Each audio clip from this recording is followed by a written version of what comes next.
In a world where insanity reigns supreme and safety pin manufacturers are running out of metal for the diapers of the leftists, it's comforting to know an ancient, fat, long-haired, bearded reprobate has your mind in mind.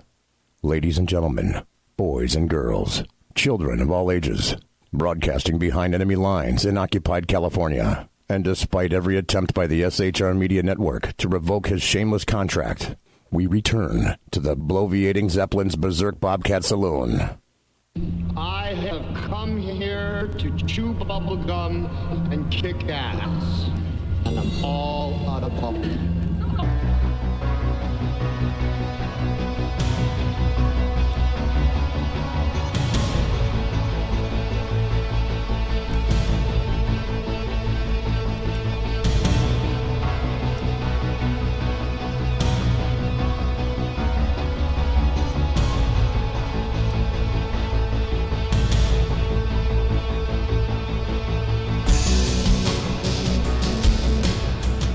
Ladies and gentlemen, boys and girls, children of all ages,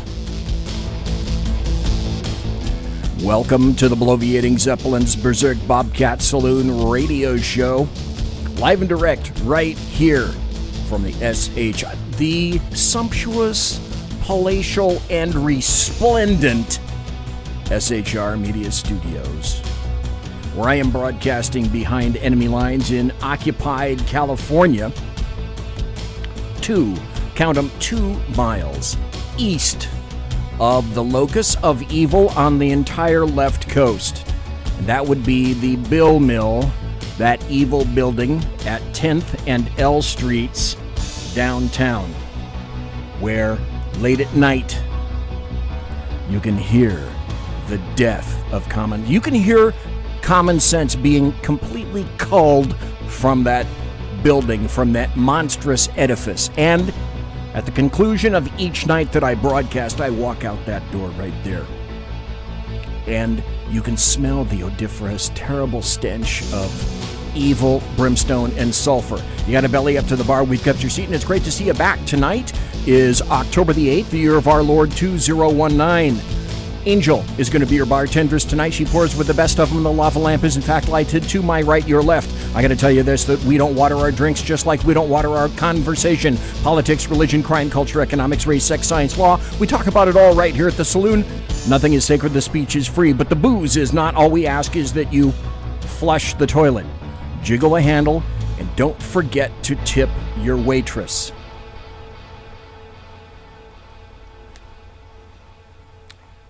This is going to be a very interesting show. And as Dave Milner in chat says, where are the sighted women at? A good retort from Dave. And a good retort is always welcomed right here in the Saloon. Now, there were some scheduling conflicts, and we finally are going to have Adam Koresh on tonight. My hope is that he's going to call here very shortly. He said it was going to be at 11 o'clock. When you're dealing with somebody who is a candidate for a major political office, you hope that they're going to appear on time, but never fret. Because as you have come to expect from BZ all along, we are prepared for every eventuality. And the eventuality tonight is this. Tonight, we have another in what I have had to be a continuing series of firsts right here in the Saloon. This is going to be the second time that I have chanced to interview a candidate for president of the United States in 2020. Now, the first individual was a man named Lee Newton Rhodes, who was a Democrat candidate, and I spoke to him on September 19th. And as with many of my recent guests, I became aware of this man via social media on the internet. And in this case, specifically from other libertarians, up to and including a gentleman by the name of David Weichel. Now, as with everybody else, I thought, okay, why not see if he'll respond to an interview request? I'm already, like most things in my life, I'm already at no, okay? Sometimes I actually get to yes. And tonight is one of those yeses as a result of that request. So we're going to soon be speaking to Adam Kokesh. He is a 2020 Libertarian candidate for President of the United States of America. But if you think this is going to be your standard Mark I Model 1 interview, take that consideration and throw it out the window. Okay? Adam Kokesh kind of hates the word president. Oh, hang on. We're going to get to that. And only recently did I discover that my friend Kaiser Schuff has already spoken to Adam Kokesh on his own show, Kaiser's Castle. As you might expect, however, we're going to get into a ton of issues tonight, as you know I am always want to do when I speak to guests right here in the Saloon.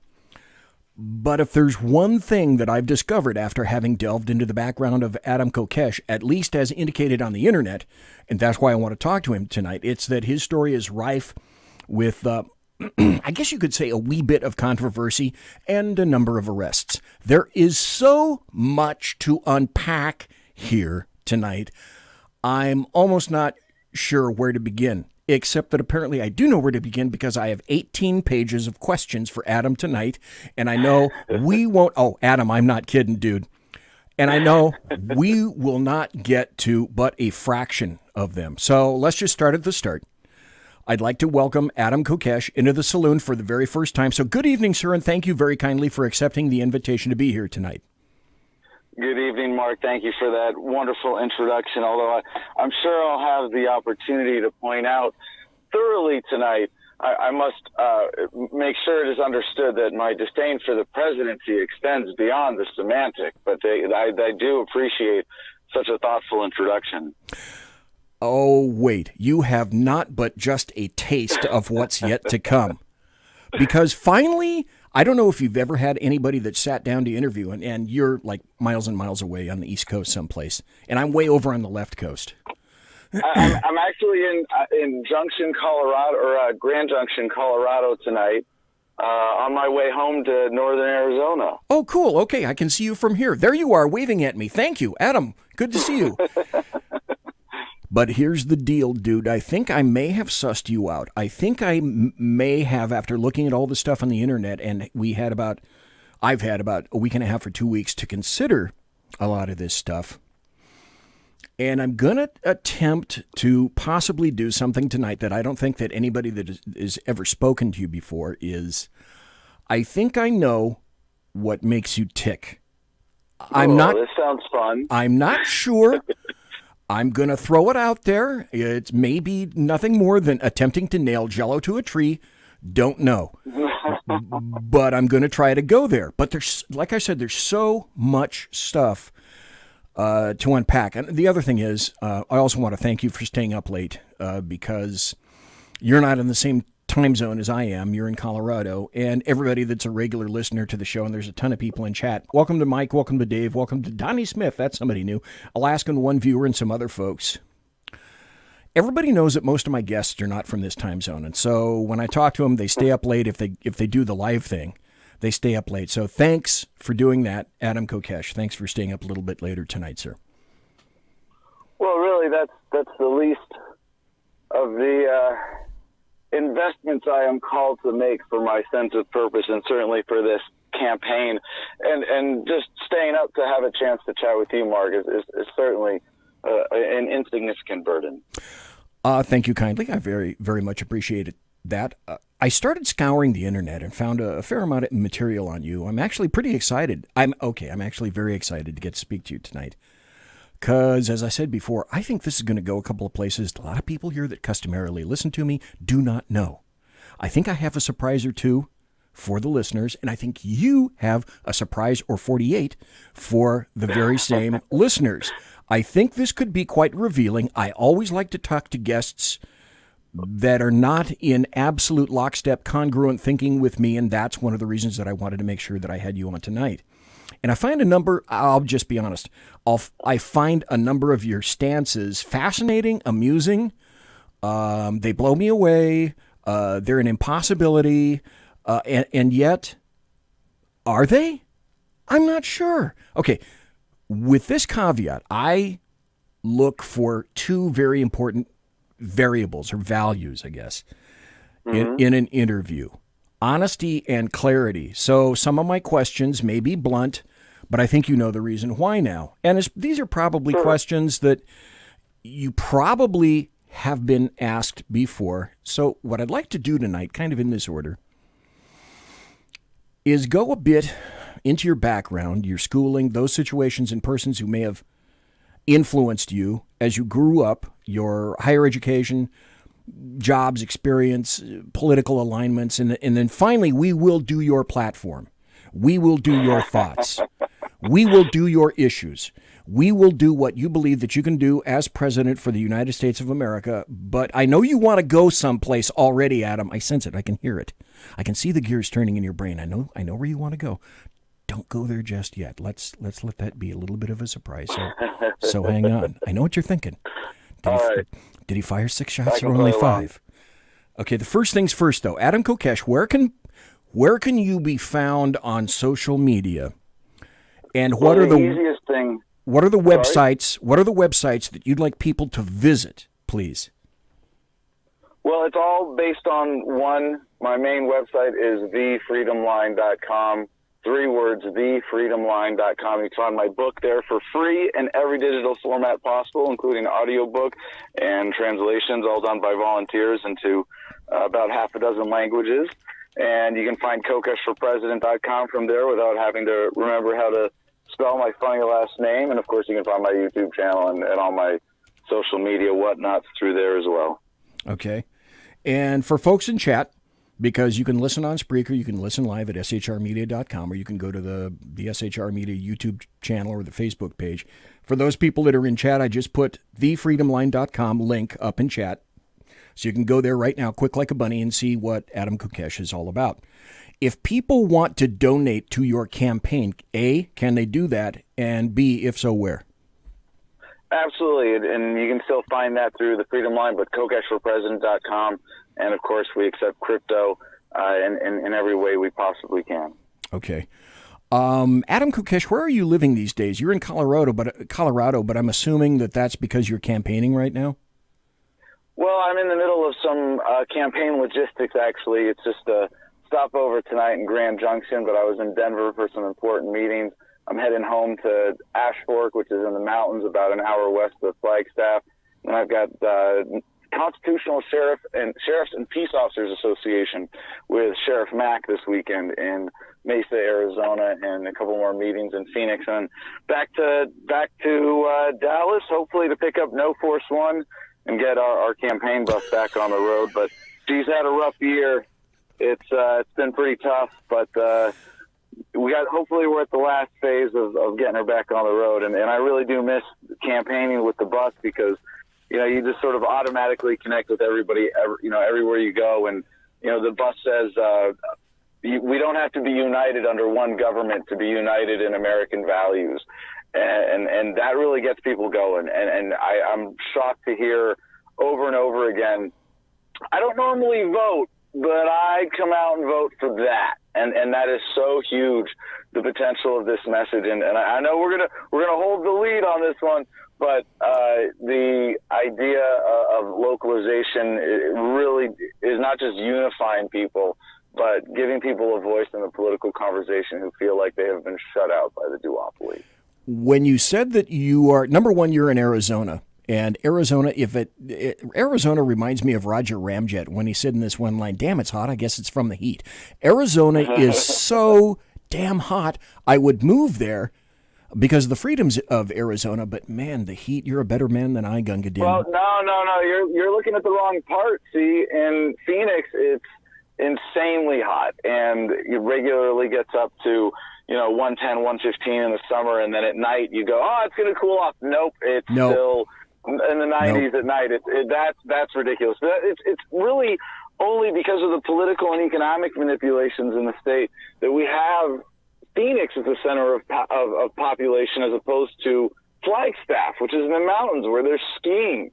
And that's instead of 1,000 feet elevation at Phoenix level, you're at 7,000 feet. And I'm at 5,200. So I'm a lot closer to Flagstaff than to Phoenix. We get a few weeks of snow every year in Juniper Wood Ranch, and a very, very nice Mediterranean climate. There's actually a lot of the state that's like that and just truly beautiful. I'm a big booster of Arizona.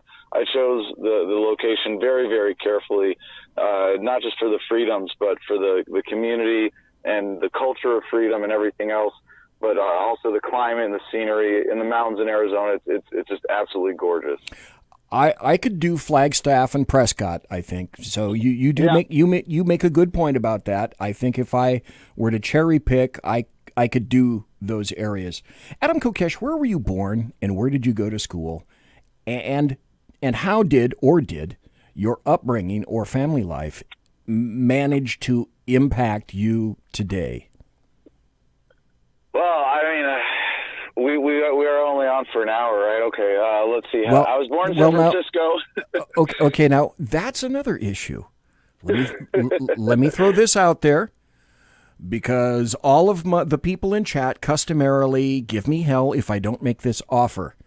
We originally offered you a half hour. Then I offered you an hour. If it turns out that it goes longer than an hour, I have no issue with that. But at the end of the hour, if you have to go away, perfectly understandable. But if we're not done, would you be willing to continue? We'll see. Well, if the chat's still throwing good questions out, maybe at that point. But they got to be good. They're going to have to be good.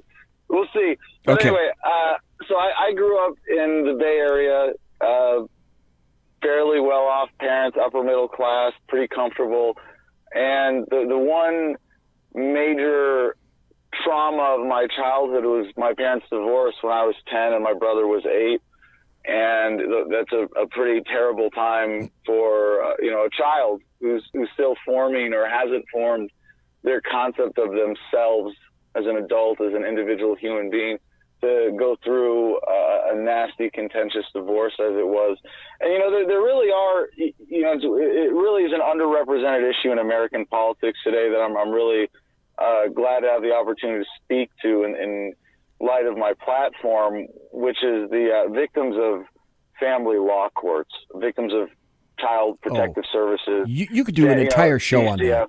Oh, hell yeah. And there are just, people are so sadly shamed, tragically shamed out of speaking up on this issue when they are the victims of government management of their personal lives, of their family lives, of their children's lives, of their divorces.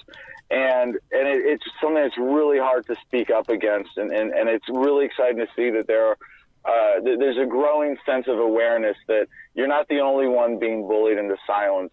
Every American is touched by this now. Every American, at least in their, if not their immediate family, their extended family, has been touched by some form of legal interference into their family lives. Sometimes invited. If you get legally married, government married, you're kind of inviting that into your life, and you have to be really careful about that. If you have a child and you get them a birth certificate, and it's not easy to get out of that, but there are ways to have children off the record and to protect them from that. I have a number of friends who are doing that. Then I joined the Marine Corps when I was 17. I enlisted in the delayed entry program, went to boot camp as soon as I was able to when I graduated. And the other major influence of my youth, I suppose, leading up to that point, was in high school. I got kicked out of a boarding school, and I went to boarding school to avoid the joint custody situation with my parents, going 1 week with one and a week with the other.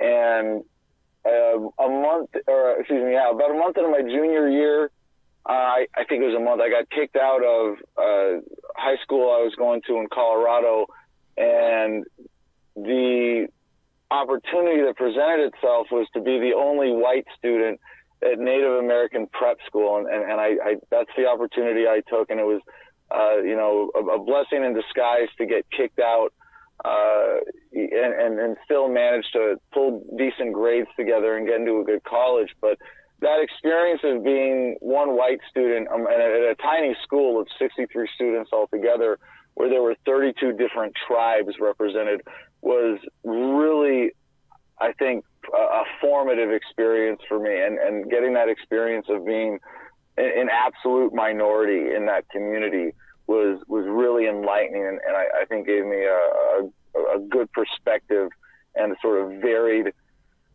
kind of experience that most Americans don't get, sadly, especially in government-run schools where you're, put in cemetery row seating and not taught how to think, but what to think and how to be obedient, of course.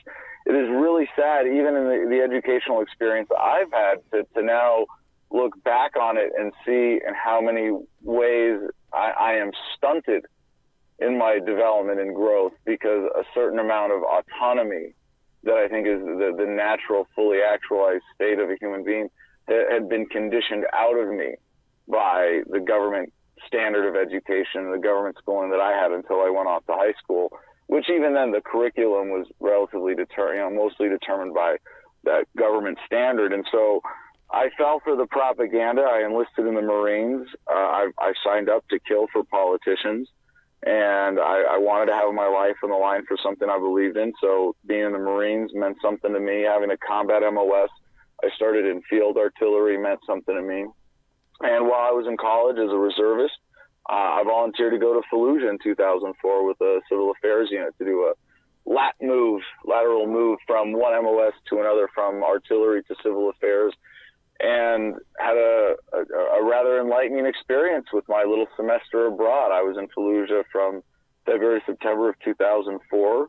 I was there for the first battle. That was April in Fallujah, the siege of the city. Not what most people know as the Battle of Fallujah, which was the big one, the second one in November, that was the sweep through the city. And got out and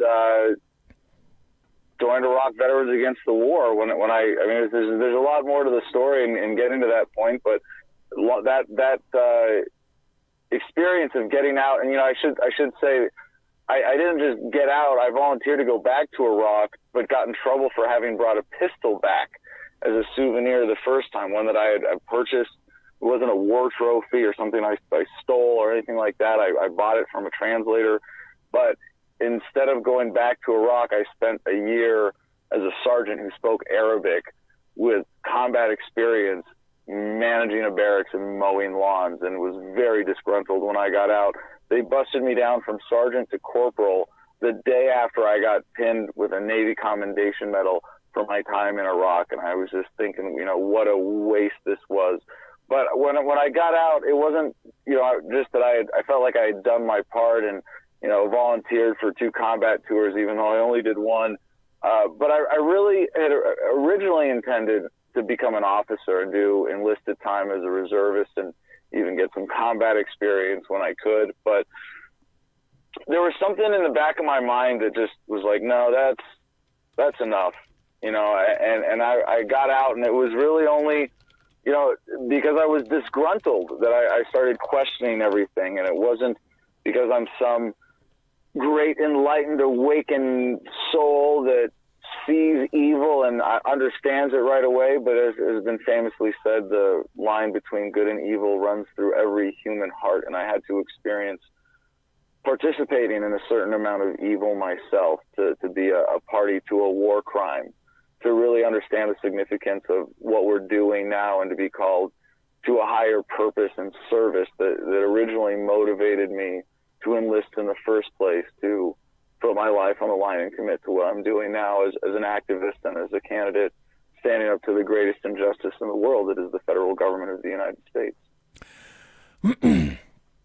Okay. Adam Kokesh. That might be jumping ahead a little bit. No, that's okay. That's okay. You opened the door. There were a ton of intersections and roads that you could have gone down, and you went down there. And I customarily try to ask every guest that I have on the show for the very first time, and I'm going to try to flesh it out a little bit more. Okay. One of the questions customarily is, were there any incidents or events in your life that I term pivotal moments, where your life was progressing one way and then suddenly took a different direction for an important reason, perhaps a reason that you hadn't the ability to foresee at all? So you beat me to my question But since that's okay, since you opened that door, let's address it and let's go there. Now we got 5 more minutes before we hit the bottom of the hour break, and maybe we can do it in 5. Probably not. We're going to have to hold this question probably over after the break. But since you went there, Adam Kokesh, the question is this: it seems to me, and this is what I think I understand about you, is that your time in service in the U.S. military, and maybe it shouldn't be a statement, maybe it should just be a question. Was it your time in the U.S. military where you met that pivotal moment head on and every damn thing in your life changed, politically and otherwise? Would that be remotely accurate? Yeah, and it wasn't anything about combat. I wish I had the presence of mind and consciousness to have learned the lessons of my combat experience while I was there. But I think the conditioning does a good job of really raising that human tendency to avoid difficult truths in moments of challenge, and that's what I did. The moment that was most pivotal for me was when I found out that I wasn't going back to Iraq, that I had gotten in trouble. And I was actually in training with a new unit, I should say a new team with the 3rd Civil Affairs Group, to go back to Iraq for a second tour. And it was, I think, just a couple weeks before we were set to leave that I was told I was not going because I was getting investigated. And I have had very few moments that even come close in terms of frustration in my life, of saying I am here in service. I'm here to put my life on the line for my country, because that's what I thought I was doing. Of course, knowing now it's for the government, for the corrupt special interests, for the military-industrial complex. I certainly have a different perspective on that. But it was a turning point for me in which I realized that my higher calling was not in line with the life I had chosen, that I was living, that I was embodying as a paid killer. And that's what you are when you join the military. Even if you're just helping, you're a part of the people who volunteer to organize the effort to kill people on behalf of politicians. And now when people say thank you for your service, I usually take the opportunity to say, well, do you really know who I was serving? Because it wasn't the American people. It wasn't the country. It was the government. It was the politicians and the bankers and the war profiteers and the military-industrial complex. And to realize that, when I think it is part of every human's process of achieving self-actualization to discover a sense of purpose that really resonates with what they see as the course of progress of humanity, to serve that greatest calling that one can possibly identify and embrace. And for me, it's very clear how I choose to do that, that it is an embodiment for me of the service in the warrior ethos. And to me, enlisting in the Marine Corps was the ultimate embodiment of that in my state of ignorance. And having been propelled by that moment of frustration when I found out I wasn't going to deploy, to question, and it still took me years, but to be propelled by that frustration to question and realize that what I am first and foremost is an activist. I am motivated by a deep-seated sense of injustice, and I am truly blessed to have a very clear form that has taken for me in my activism, in a way that I get to embody what to me is that divine warrior spirit of someone who is willing to risk their lives or risk their life for justice, someone who's willing to put their life on the line for what they believe in.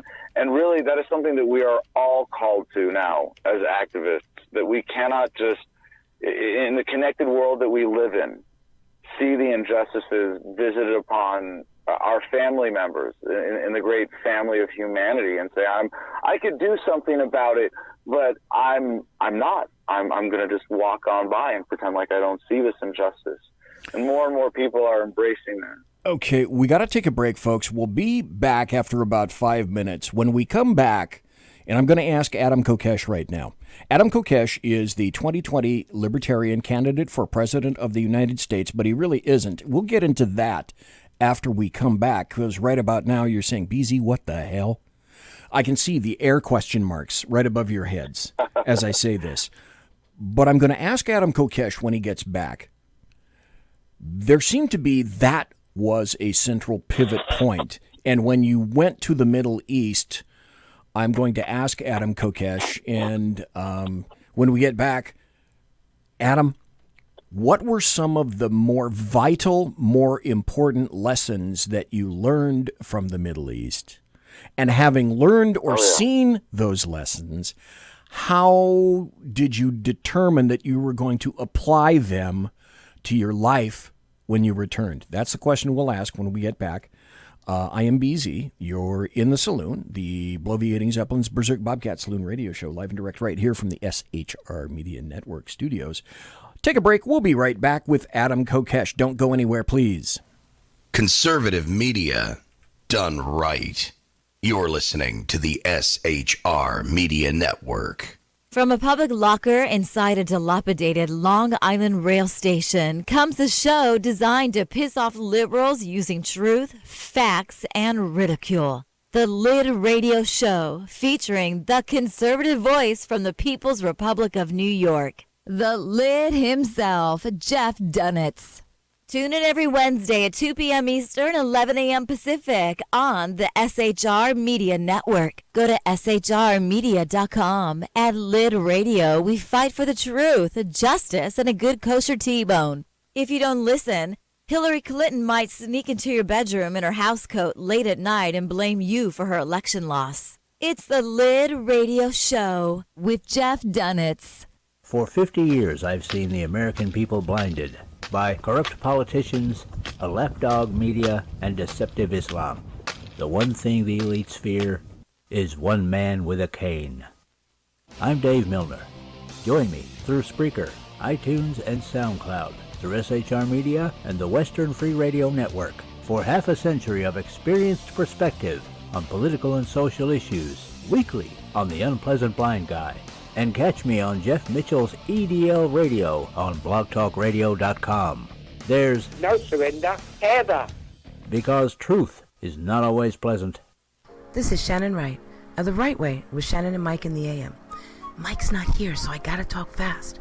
You gotta join us. Fall season. Getting ready to start up with a whole bunch of new stuff. News and food and politics and sports and entertainment and a whole bunch of stuff. But wait, Mike's coming. I gotta go. Remember, Shannon and Mike in the AM on SHR Media, Monday through Thursday, 7 to 9 a.m. Make sure you tune in.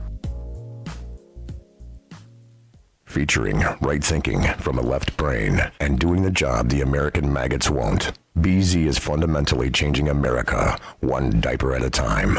Just when safety pin manufacturers are running out of metal for the diapers of the leftists, where the speech is free, but the drinks are not. The Bloviating Zeppelin's Berserk Bobcat Saloon can be heard every Tuesday and Thursday night, commencing at 11 p.m. Eastern and 8 p.m. Pacific, where pushback is a requisite art form in and of itself. Let your ossicles be truly liberated when you listen to the Bloviating Zeppelin's Berserk Bobcat Saloon, only on SHR Media Network. No ferrets were harmed in the making of this ad. Join me, Jack Alexander, for the Jack Alexander Experiment podcast, as I take a unique outsider's look at the issues affecting the USA. I fearlessly take on the issues that everyone else is too scared to touch. The Jack Alexander Experiment podcast is available wherever good podcasts can be found, like Spreaker, iHeartRadio, and Google Podcast. The Jack Alexander Experiment, because it's not a matter of left versus right, it's a matter of right versus wrong. It's your business diva here, Melanie Collette. I am inviting you to a front row seat as I discuss some of the most intriguing details of wealth and finance with today's movers and shakers in the world of business. Listen in and discover financial truths on a global, domestic, and household scale. Uncover topics that will impact your wallet today and in the future. Money Talk with Melanie airs Monday through Friday, 5 p.m. East, 2 p.m. West, right here on SHR Media and High Plains Pundit Talk Radio. You can't afford to miss it. Featuring the effervescent contrarian Sackheads Clint, plus the unrestrained bulbosity of BZ, the Sackheads Against Tyranny is a real Shat show. Doubling your late-night conservative talk show pleasure with double the hosts, you can listen every Wednesday night at 8 p.m. Pacific, 11 p.m. Eastern. Please note, some contents may have settled during shipping. Member FDIC, batteries not included, warranty voided Montenegro. Conservative media done right. You're listening to the SHR Media Network. Ladies and gentlemen, boys and girls, children of all ages, thanks for listening to the Bloviating Zeppelin's Berserk Bobcat Saloon radio show, live and direct, right here from the sumptuous, resplendent, and palatial SHR Media Studios, where I am broadcasting behind enemy lines in occupied California. And as we always know on the show, California is only spelled with a K. Tonight we have Adam Kokesh on the show. He is running as the 2020 Libertarian candidate for President of the United States of America.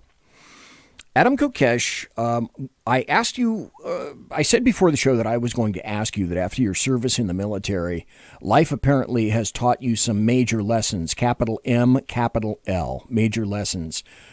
And so what would some of those lessons be, and what did you take out, I should say, of that experience? Oh, wow. Well, I have two tattoos, I think, that summarize the major lessons that I want to remember. And the first one I got when I was in the Marines, and I had just completed my advanced infantry training and was at Field Artillery School in Fort Sill, Oklahoma. And this was when, and I don't know if this is still the case, but tattoo parlors were banned in Oklahoma.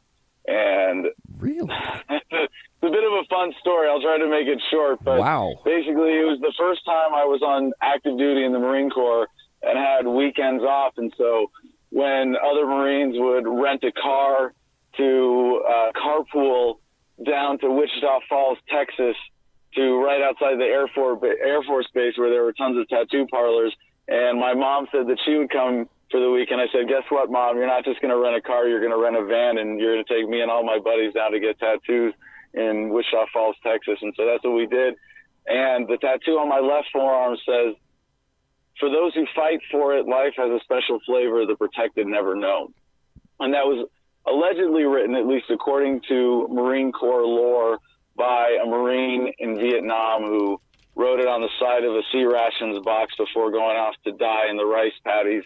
And it became something of a trendy thing for Marines to write on their flak jackets and helmets when that was acceptable. And then I saw it when I was in Devil Pups, when I was, I think, 13 years old.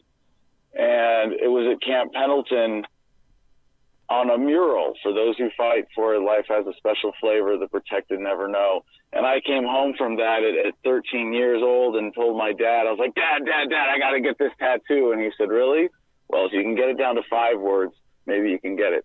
5 words. Dad is, little. So I waited. And when I was, 5 years later in the Marines on active duty, I got that tattoo, and it does summarize so much and has so many layers of meaning. For those who fight for it, life has a special flavor. It could be the flavor when you're talking about what is the it there for those who fight for it, or is it fighting for life? Is it those who fight at those stakes, for those who live life at that level. Life has a special flavor. The protected never know. And is the protected those who are protected by those of us willing to stand guard and pick up a rifle in the name of the collective, or is it those who protect themselves, who live lives of quiet desperation, sheltered lives, if you will, protecting themselves from really getting out and fighting for what makes life worth living? And then on my right arm, I have another tattoo, and instead of USMC by the wrist, it says IVAW for Iraq Veterans Against the War. And just ever so neatly, the lesson, the major lesson, if you will, taken from that experience is a Jimi Hendrix quote: "When the power of love overcomes the love of power, the world will know peace."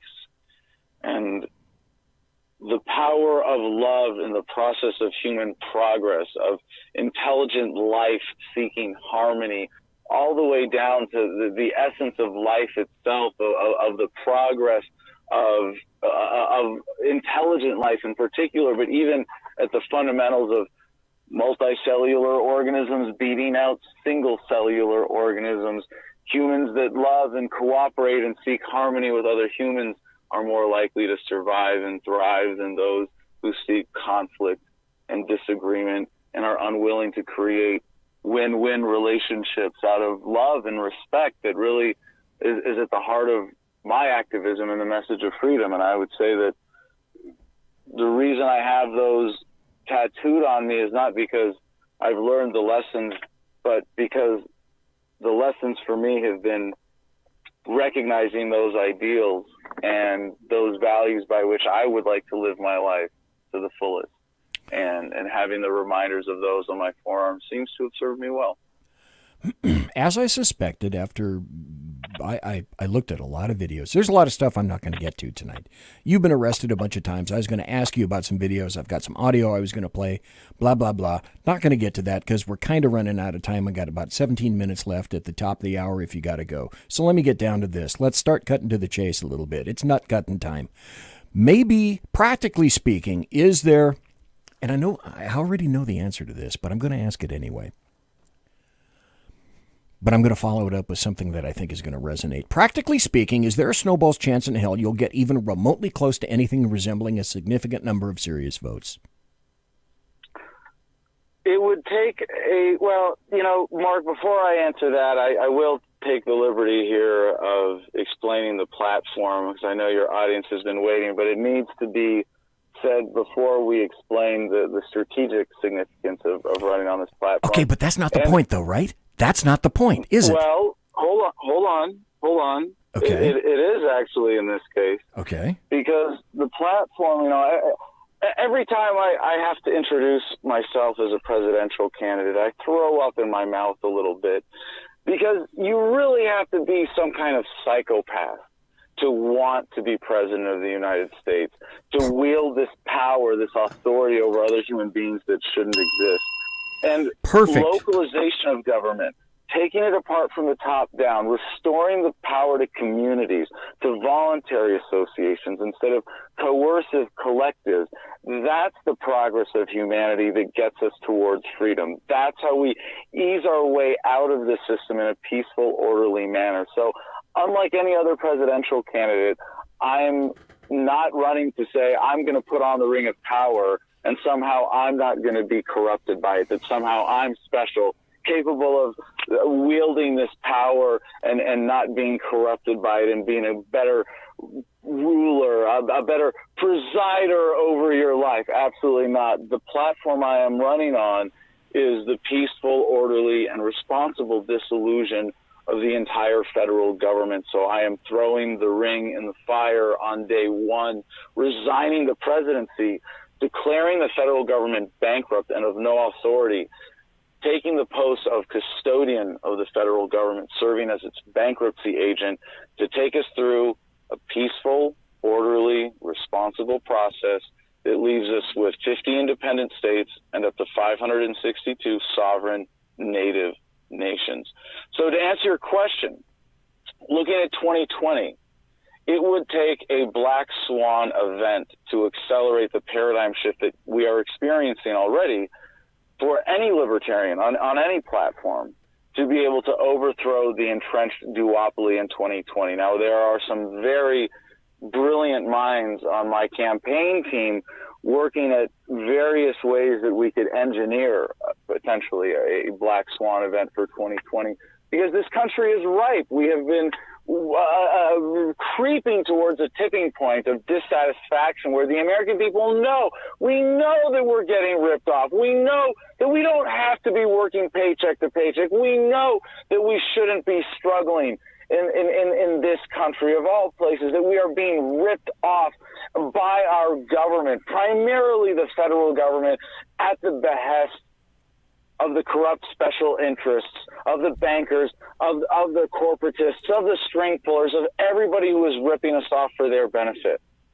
And I think what is realistic, even without such a pivotal black swan moment in 2020, is that we can build on Gary Johnson's 3.28%, that we can take another 3% of the independents and we give them a real alternative, but also that we can bring in a big chunk of that 40% of the American electorate that never votes in presidential elections. Because like I said, what I hear more than anything else is, I don't normally vote, but I'll come out and vote for that. This is the ultimate middle finger to the establishment to say, no, I don't even buy the premise of your system anymore. I will not allow the federal government to exist. Now, occasionally I get asked, is this constitutional? Of course not. Absolutely not. That's kind of the point. We are appealing to the higher authority known as the Declaration of Independence, which says we have not only a right but a duty to alter and abolish systems of government that no longer serve us. And if we just achieve this 10% in 2020, which I think is rather conservative as a goal for what we can achieve with this platform, we will have blown open the Overton window, and it won't be long before America realizes that this is an idea whose time has come, that this is the calling of our generation, that this is the final American Revolution, that this is fulfilling the promise of the first American Revolution to realize real, enduring freedom by shifting the paradigm of statism entirely on its head, all the way to freedom, and saying, no, we're not going to put up with centralized coercive systems of authority at all. That we are going to take government apart. We're going to face up to this with a solution as big as the problem. We are not going to allow ourselves to go the way of the Roman Empire. We are going to embrace the future boldly as Americans. Thank you. That's why I got what I got, and you went there. And that's why I asked that question, and that's the Adam Kokesh I wanted to see. So here, because I don't see you, so thank you for going there. It is about the votes, but to you it's also the transformation as well, is it not? Absolutely, but I will say one thing. There is a specific line in the sand that has been drawn with this campaign already. The federal government of the United States of America is not going to last forever. The sooner we can put it out of its misery, the better. But if you look at that long-term picture and say that, you know what, if it's not going to last forever, it is up to us how it is going to end. And if we keep our heads buried in the sand, it's going to be ugly. There's going to be some kind of collapse. There's going to be upheaval. There's going to be some kind of widespread suffering. And I think those of us who see the potential for this, it is incumbent upon us to do something about it. And I will continue to run until the federal government ceases to exist one way or another, as long as I'm getting support and building support, and that's what's happening with this campaign right now.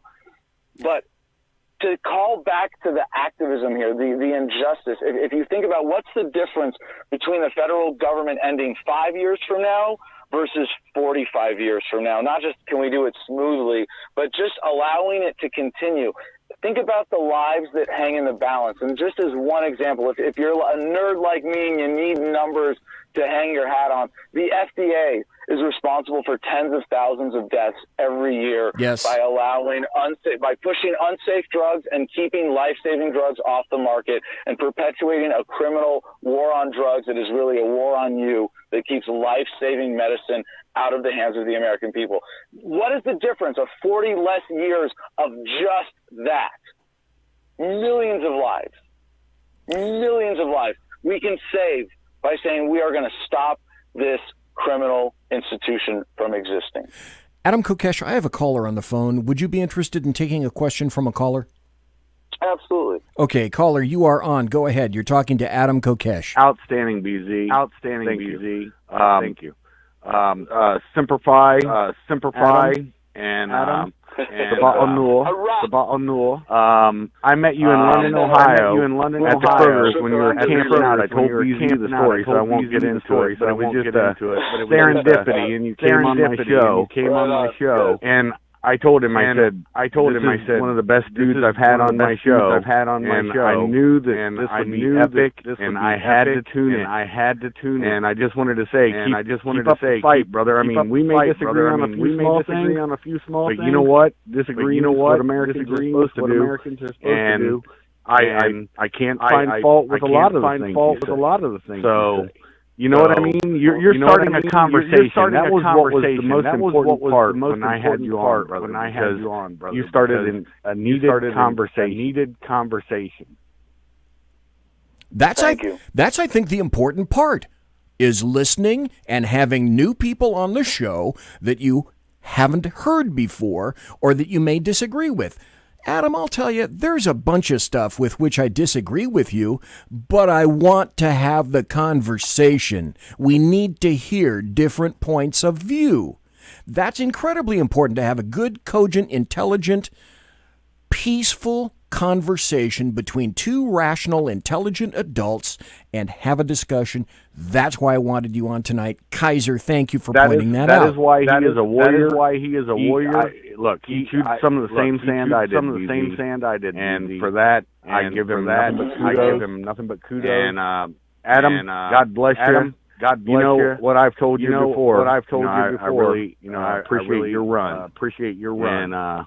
And that's all I have to say, BZ. Thank you for having this gentleman on, because Adam is starting a conversation. That needed to happen. And God bless you both. I agree. And God bless you both. Thank you. I agree. I don't need to agree with Adam. Adam probably doesn't agree with a lot of the stuff that I say, but I need to hear him, and I'm not going to cut him off. Well, thank you, BZ. If I may, before I forget, I've got two things that I want to say in response to Kaiser, and I appreciate the support there, and that is huge. And to what you said about agreeing or disagreeing, I think what we can agree on and unite on, and what localization, this platform, this campaign has the potential to unite people on, is that our true enemies are not in the sands of some far-off land, but right here at home, living in Washington, D.C., and pulling the strings from behind the scenes of our government. And we don't have to agree on how we should then live. We don't have to agree on what kind of community we want to live in order to unite against this unjust, evil power that runs the world today. This is the power of localization, because today, polarization is the result of centralization. That when you say we're going to force everybody into this one-size-fits-all solution, and it's really fits the profiteers of government at the expense of everyone else. When you're a liberal and you meet a conservative on the street, you kind of have to see them as an enemy and say, well, we're going to fight politically at least, and one of us is going to win and get to force our will on the other person or the other group. And that's insane. I can't think of anything more un-American than that. But if we localize government, if you get it down to the community level, if you make it something born of freedom rather than tyranny, then you can say, I can meet you as a fellow American, say, we're not united under one government. We're united in American values and respect for each other's freedom. You want to live in a liberal community, you want to live in a conservative community, that's great. I want you to have that freedom. And BZ, for you, it doesn't matter that I want to live one way in the mountains in Arizona and you want to live in communist California, and let's hope they secede as soon as possible. You know, that's okay. If that's how you want to live, I respect your right to live in a commune as big as the great state of California where I used to live. I'm all for that freedom of self-determination even at, not just at the individual level, but for individuals coming together as communities. And the second thing is, I'm not starting a conversation. I'm drawing a line in the sand. That's what this is. I'm technically running for president of the United States, but it's much more accurate to say that we are, with this campaign, everyone involved, turning the federal election into a referendum on whether or not the federal government should be allowed to continue to exist at all. And we will win eventually, because people will come over to the side of righteousness one way or the other. I have no doubt about it. The course of human history is such that, as Martin Luther King Jr. said it, the arc of history bends towards justice. I have no doubt that this injustice will end. And all it takes for people to do to support this effort is to get involved with the Libertarian Party and be a delegate to the National Convention. You don't get to vote in the primary. The only primary for the Libertarian nomination that's relevant is of the delegates at the National Convention. This is so easy. It is so embarrassingly, shockingly easy to jump into politics, especially with the Libertarian Party, and have a major voice and a major role. And everybody who understands what Kaiser said, except for that last part, is the only, and I hate to sound contrarian, to home in on that one thing that we're going to disagree on, is that this is not starting a conversation. This is drawing a line in the sand. If you're not doing something better with your life, if you're not fighting some bigger injustice, if you don't have some greater sense of purpose that motivates you, that's worth putting your life on the line for, I hope you'll join us in this campaign, because, we calculated this past weekend that I'm more likely to get assassinated in 2020 than to win. So I hope that you're willing to, at least when you see that this is the line in the sand, come over to the righteous side and put in a little effort to help bring other people across. Dude, you are fired up. That's another reason that I wanted you on the show tonight. Tell us about voluntarianism. What is that? Voluntarism. Yeah, so a lot of people mistake libertarianism as an individualist ideal or a political ideal, and it's really neither of those things. Libertarianism, broadly defined, is belief in freedom. And if you think about it for a second, you come to understand that freedom is what you have when no one is forcing their will on you, when your rights are respected, when you're allowed to live in peace and exercise your rights fully without forceful interference. This is based on the idea that you own yourself as an individual human being. And so there is that individualist aspect to it, but you could describe this entire ideology just as well through relationships and say that in order for a society to be free, all relationships have to be voluntary, have to be entered into by choice, have to be free of force or fraud or coercion. And that's the definition of voluntary, and that ideal of voluntarism is the ideal of a society in which there is no institutionalized coercion in the form of an authoritative government. This is probably the last question I'm going to be able to ask tonight, and I appreciate your being here. I got 2 more minutes before the top of the hour break. People love freedom. People say that they love freedom. They espouse freedom. They embrace it. They love it. They want it. Why hasn't libertarianism spread like wildfire across the United States and across the entire planet, as a matter of fact?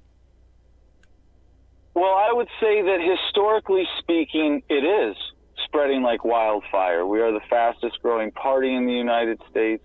More than any other political, really anti-political ideology that is challenging the mainstream of statism, of turning to authority and coercion to organize the world, we are growing.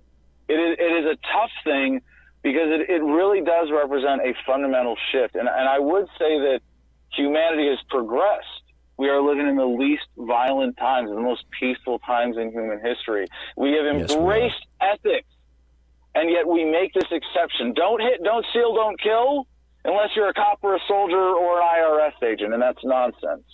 But those ideas of statism are so imbued in the mass paradigm that it does take a certain intellectual courage. I do believe we are achieving a tipping point within the next decade, and I think this campaign can help take us to that tipping point ideologically. So there is that huge advantage as well in waking people up.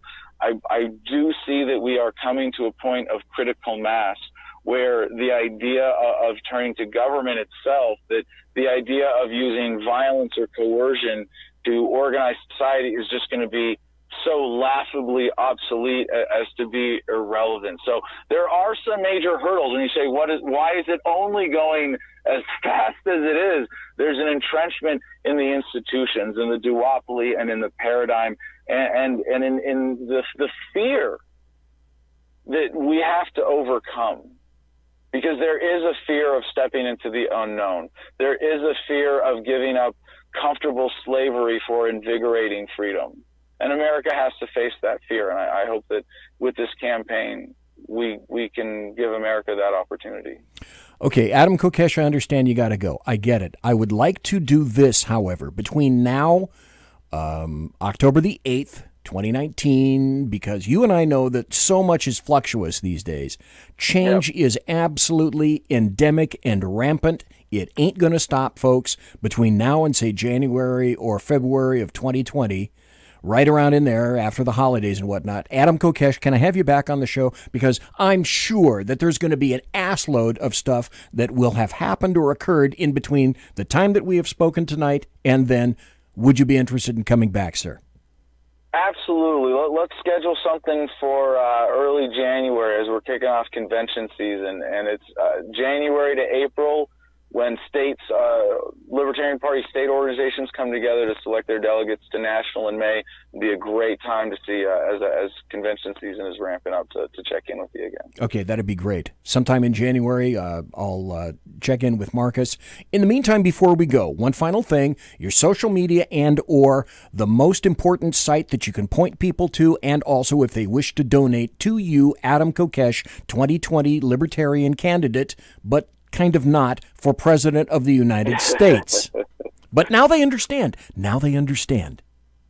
Yes. Well, thank you so much, BZ. Mark, I really this is a great opportunity. I really appreciate that. And before I plug myself, I just want to mention to your audience, for people who are listening through, SHRmedia.com or Spreaker or whatever else it is, this is only possible in the age of the internet, and this technology is incredible, but it means nothing without deliberate, conscientious use, application, and shows like this cannot succeed without active, engaged audiences. So please, if you made it to this point in the show, share this, bring other people into the audience if you're listening live, whatever it takes to grow the conversation. If you want to find me online, The Freedom Line, you can find everything that you need about me from there.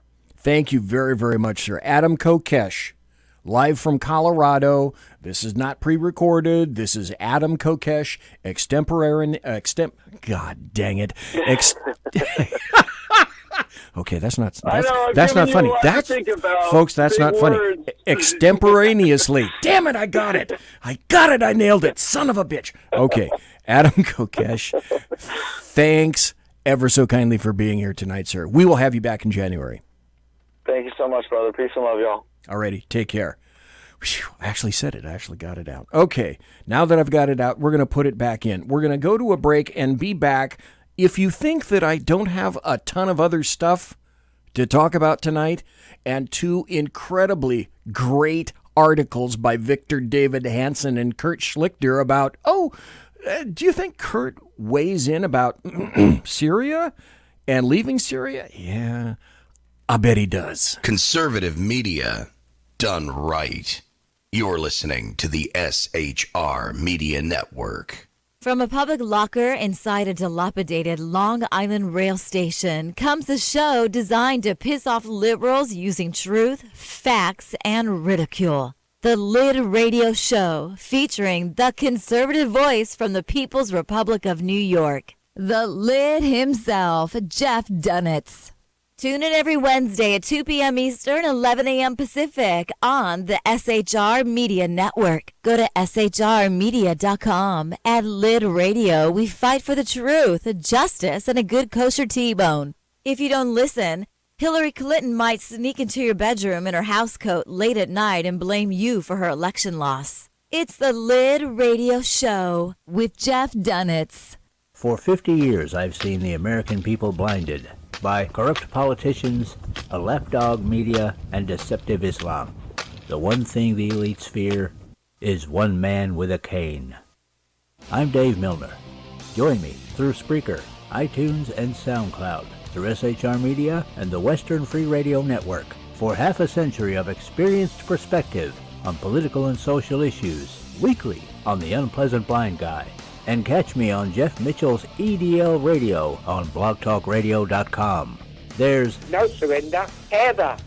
Because truth is not always pleasant. This is Shannon Wright of The Right Way with Shannon and Mike in the AM. Mike's not here, so I gotta talk fast. You gotta join us. Fall season. Getting ready to start up with a whole bunch of new stuff.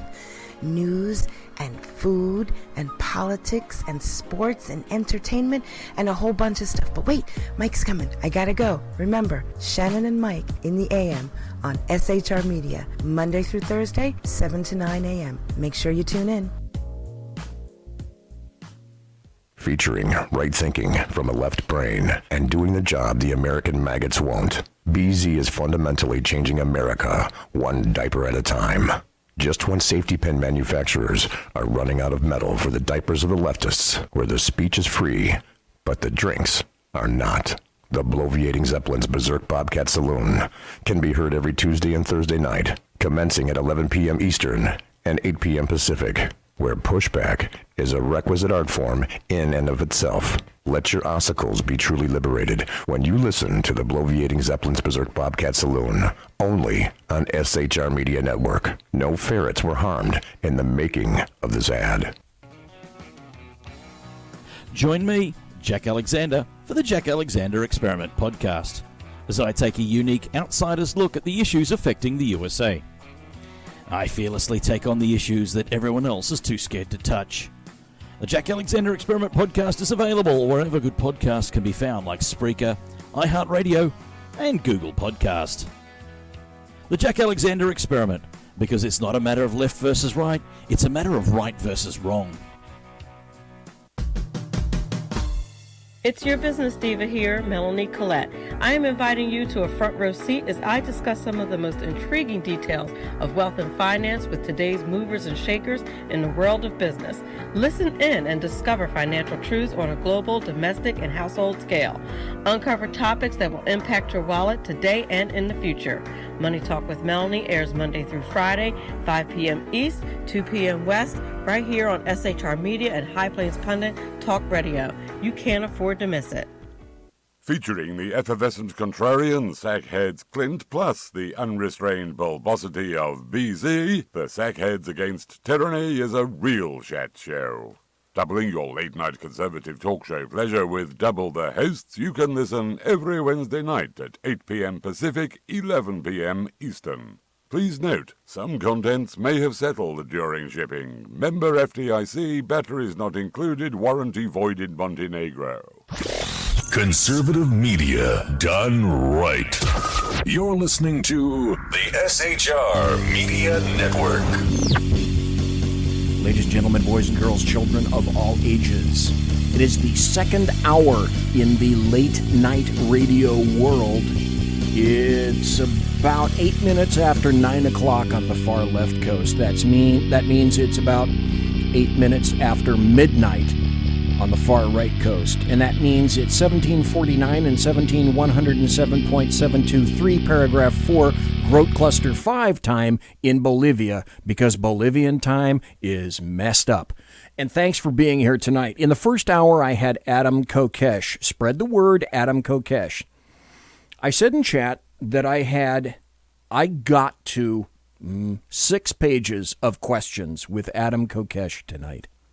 As I told him at the very beginning of the show, I had 18 pages of questions for Adam Kokesh. So that's another reason that I wanted him back on the show. Those people who listen to this show know that there are going to be some things with which I disagree with Adam and many libertarians. But that doesn't mean poop.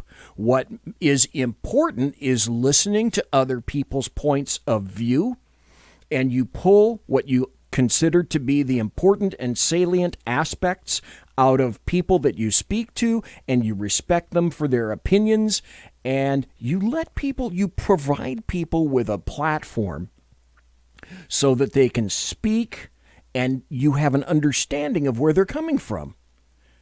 If there was only one thing that I think I wanted to portray, and I think I was successful in doing this, was Adam Kokesh's primary pivotal point was going across the pond into the Middle East. That changed him. And there are some very important aspects that I've noticed from the past two libertarians who have been on the show. If you remember, 2 weeks ago, I had David Weichel on the show. He's a libertarian, but he's running for Republican senator of South Carolina against Lindsey Graham. He's primarily a libertarian, but there are two commonalities that I discovered between David Weichel and Adam Koresh. Their worldview changed markedly when they went to the Middle East. I sensed that from David Weichel. That's what I pulled out of the convo with him. And I sensed that tonight that's what Adam Kokesh was going to tell me.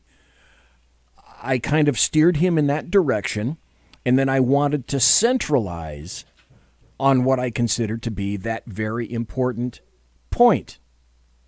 And that's what occurred.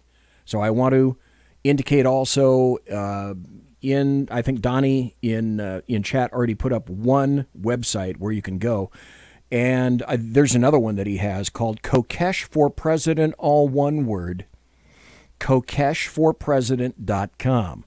It's a homepage. It tells you about his platform, gives you his store, tells you about Adam, tells you how you can contribute, tells you how you can connect with him, gives you his blog and various endorsements. I want to get into two stories tonight. Mike has been waiting.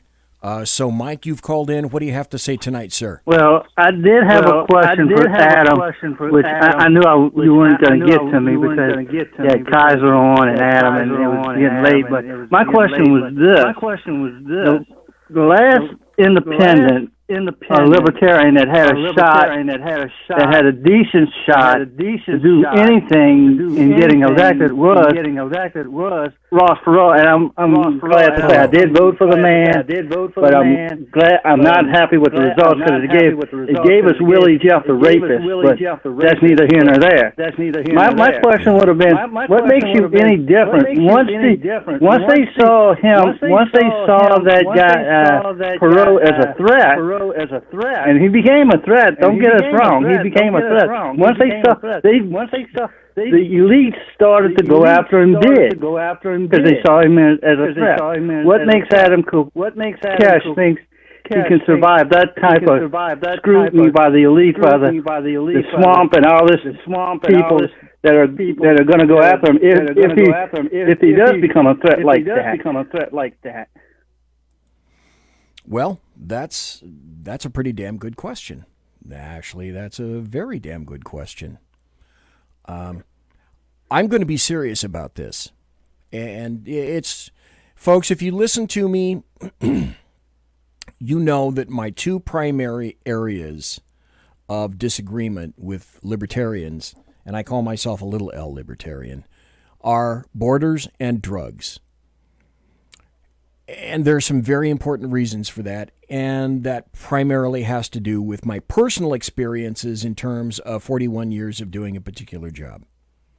That having been said, and we may vehemently disagree on a couple of very important aspects, but I will never stop anyone from coming on the show and disagreeing with me unless it gets down to ridiculous ad hominem attacks, etc. And that kind of crap has happened on my email and whatnot. And you know my thoughts about leftists, and they're not interested in having a conversation. Adam Kokesh is interested in having a conversation.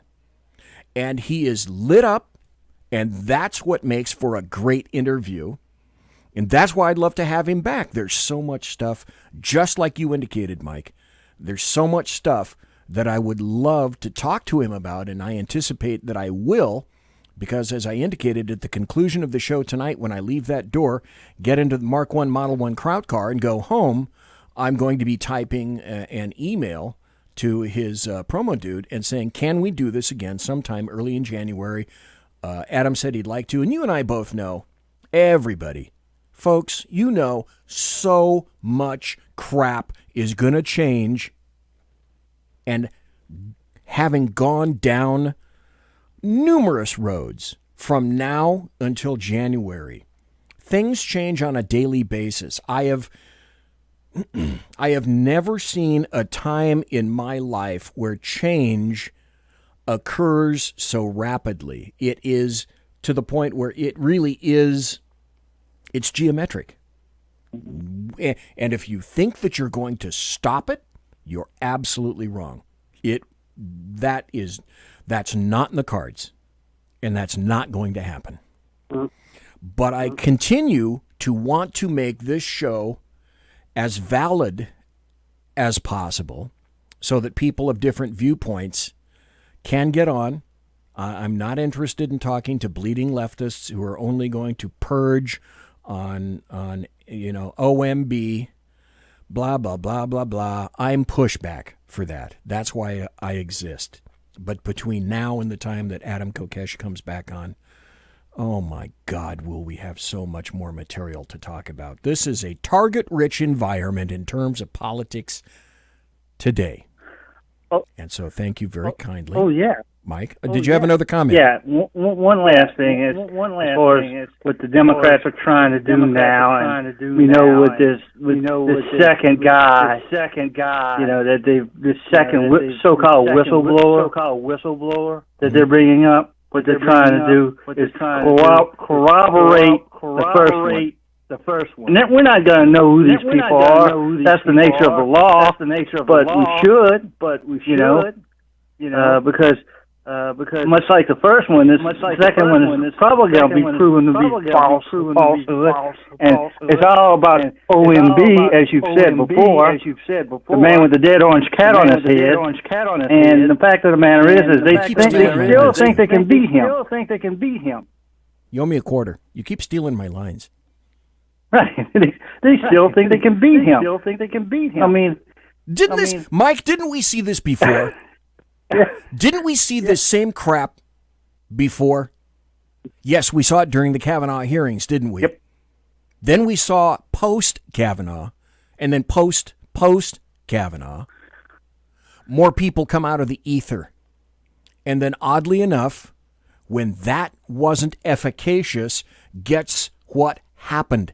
It fell off the radar screen, and now it's something new. It will always be something new for OMB. Right. Won't it, Mike? They don't get. I know this was probably in your brain housing group, BZ, but the Democrats have no inkling of the definition of insanity, right? Well, yeah, insanity and the rule of holes, and also history. Yeah. You know, the best indicator of the future performance or lack thereof is past history of an individual or a series of given events. Right. And right. Think about it. What happened to the Republicans in 1994 or whatever it was as they were going after Bill Clinton? They subsequently learned a lesson. Yep. Ask Newt Gingrich. He'll tell you that all day long. And he's not shy about saying it. We made a terrible cock-up, and we paid the price. We thought it was all about us until it wasn't. And then we got our Mark 1 Model 1 asses handed to us. Right. So now the thing is, I don't think the Democrats are smart enough to learn the lesson. No, No. As I've said before, and you may have said it too on the show, is they do not possess the wherewithal to stop doing what they're doing now. Right. It cannot be done. That possibility is not within their grasp. And look, it doesn't exist. Our first female speaker hasn't been in control. Yeah, she's had the gavel, but she hasn't been in control since she's gotten the gavel. Oh, she's Sino. She's absolutely Sino. Right. Period. End of statement. Let's move on. Yep. I mean, think about it. I mean, when you've got people who ran on it, who ran on impeachment. I mean, think about it. What's her name from? Is it Detroit? Oh, we're going to impeach the MFer. You know. Yeah. You know, that's the thing. These guys just don't get it. They don't get it. They won't get it, and they never will get it. Quote the famous football coach Jim Mora. You know. It's true. Folks, I've got some great audio coming up. Mike, thank you for the call. Alrighty. Really appreciate it. Alrighty. Folks, if you are interested in calling yourself, including anybody in chat, or if you just happen to be, I don't know, maybe you're living in Bolivia right now. Maybe you're laboring under Bolivian time. I'm going to give you the phone number to call. Now, if you happen to be watching on the SHR Media YouTube channel or the SHR Media Facebook page, you can see it below. There's the number, 209-284-3210.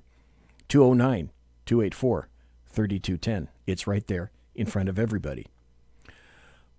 I'd like to start off with oh my gosh, it's 20 minutes after, 22 minutes after already, or 21 minutes. Wow, I've got so much for tonight. And I'm, again, thanks to Adam Kokesh, but let's start with this. If I give you one message to hold in your hearts today, it's this.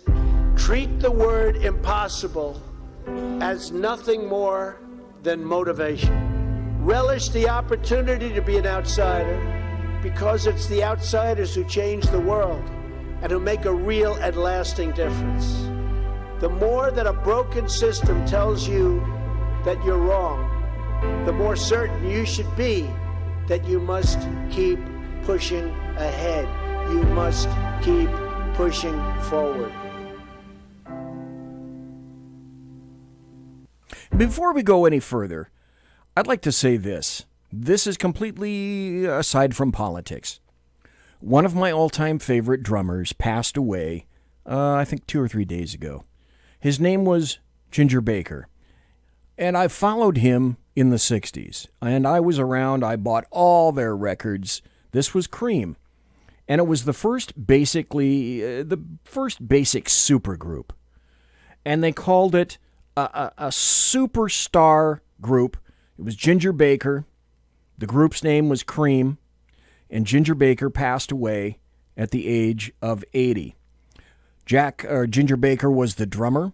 Jack Bruce was the bass player, played a fretless bass. And Eric Clapton, whom some referred to as God, was just a kid, a teenager, when Cream began. Ginger Baker was let's just say, he was a contentious dude. And if you want to watch an entertaining as hell movie, watch Beware of Mr. Baker. That's essentially all I've got to say about that. I loved Ginger Baker. One of my 2 top drummers would be Ginger Baker and Neil Peart. Neil is still alive. He's not playing anymore because he has some physical issues. And now I think we're going to, if I can move this, there we go. Stop that. Play this.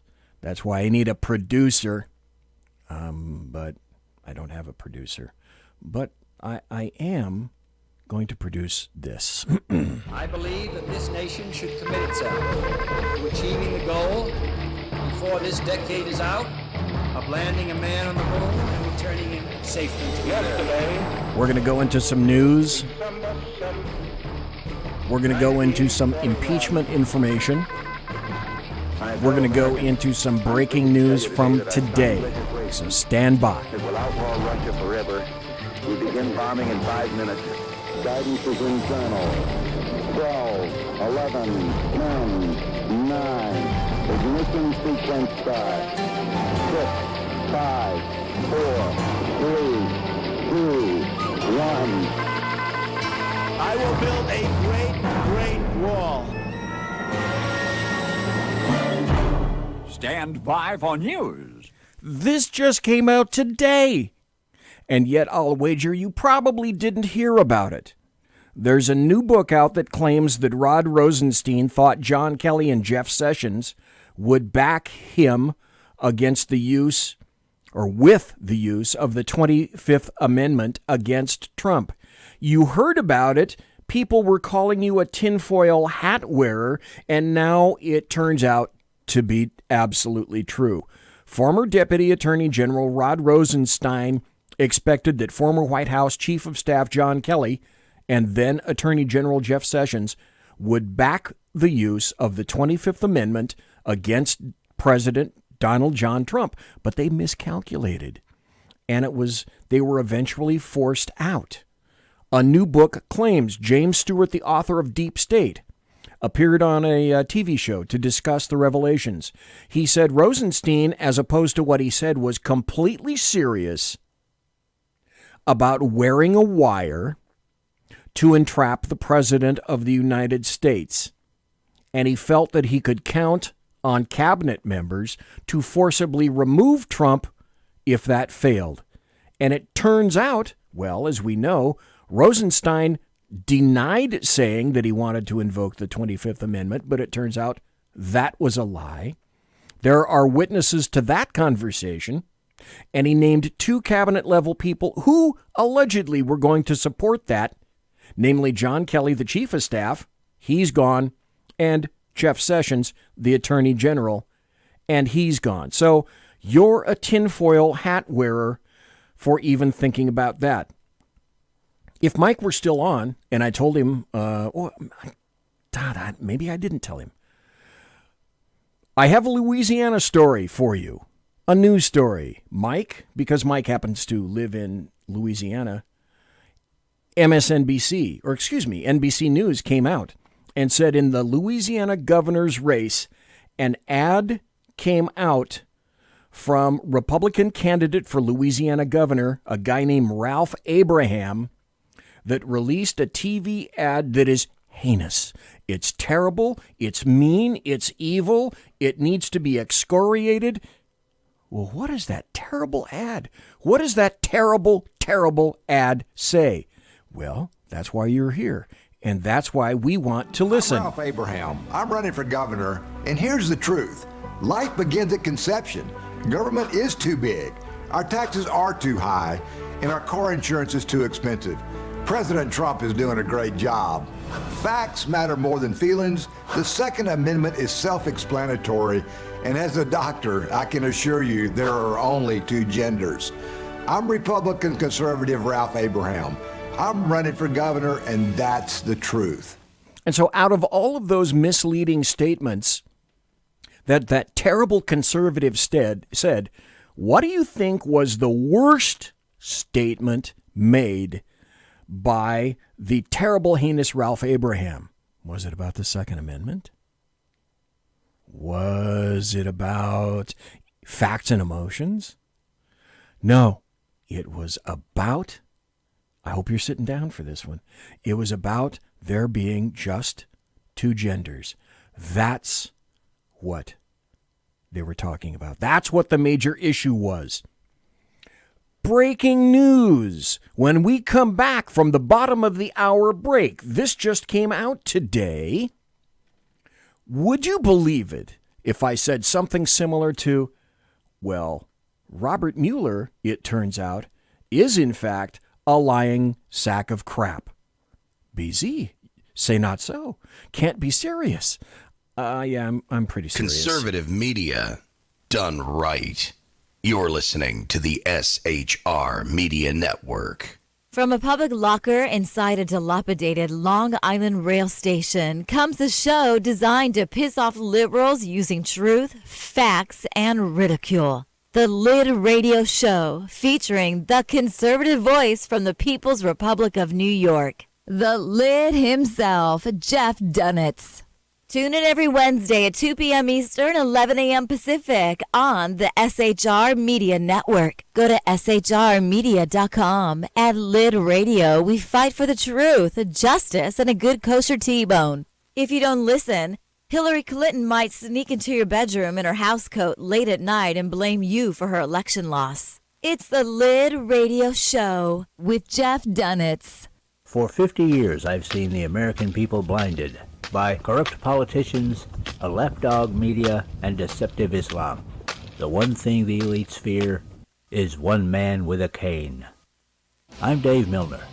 Join me through Spreaker, iTunes, and SoundCloud, through SHR Media and the Western Free Radio Network, for half a century of experienced perspective on political and social issues, weekly on The Unpleasant Blind Guy. And catch me on Jeff Mitchell's EDL Radio on blogtalkradio.com. There's no surrender, ever. Because truth is not always pleasant. This is Shannon Wright of The Right Way with Shannon and Mike in the AM. Mike's not here, so I gotta talk fast. You gotta join us. Fall season. Getting ready to start up with a whole bunch of new stuff.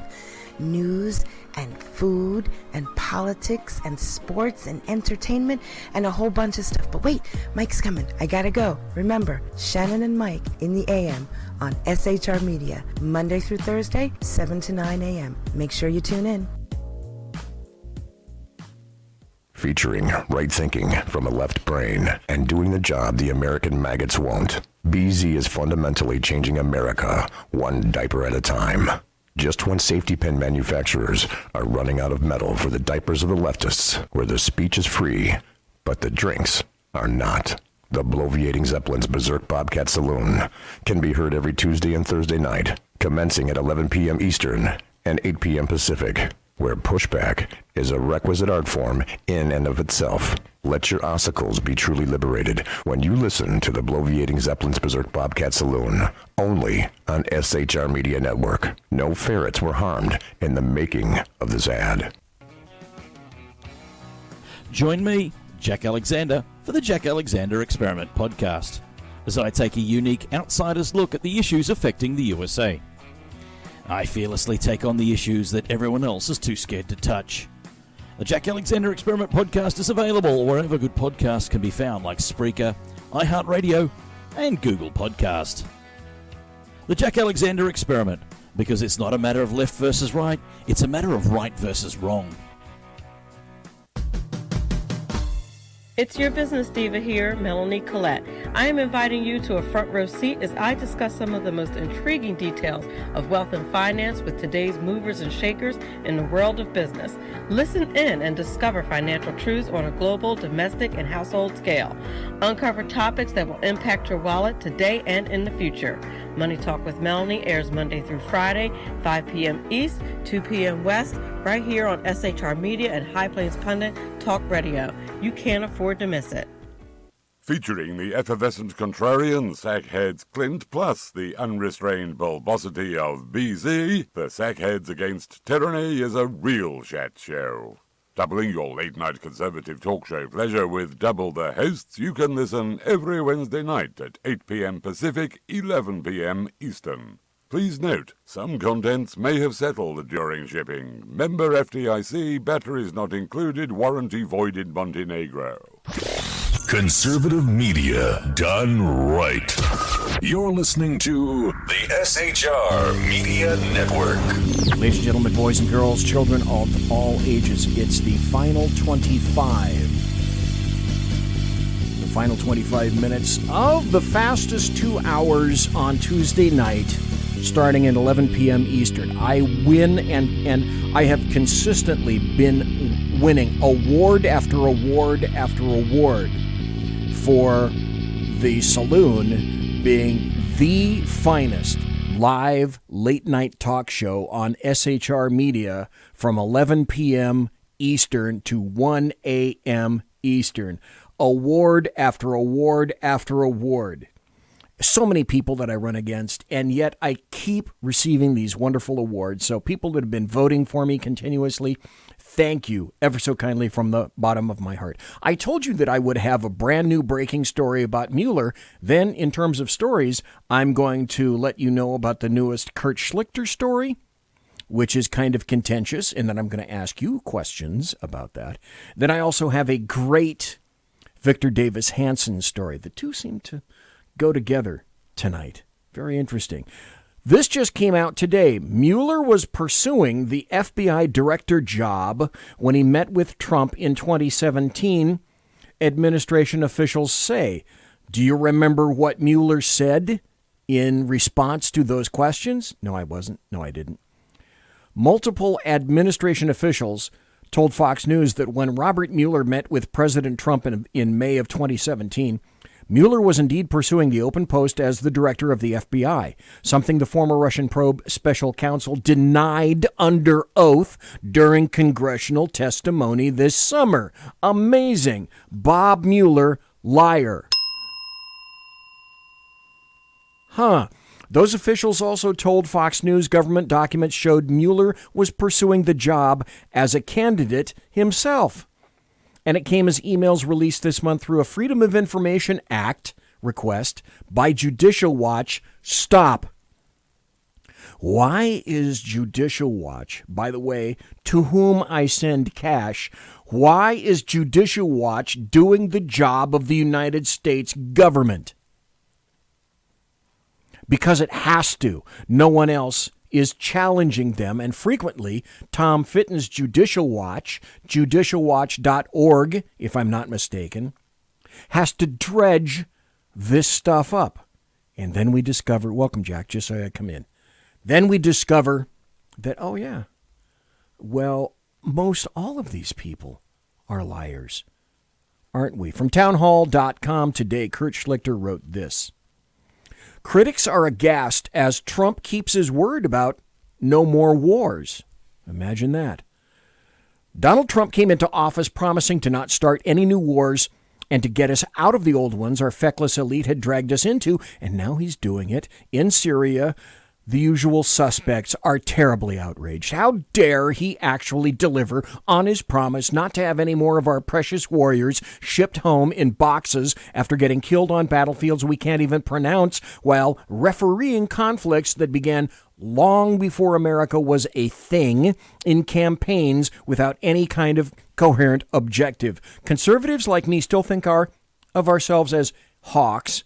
But after hard experience, we've learned to be hawkish only when America's interests are directly at stake. We're not doves. We're just not going to spill our troops' blood when we do not absolutely have to. The elite may not like our attitude, but then it's generally not the elite that ends up having to bury its sons, daughters, husbands, and wives. We do. Kurt Schlichter writes, you know, I generally like the Kurds.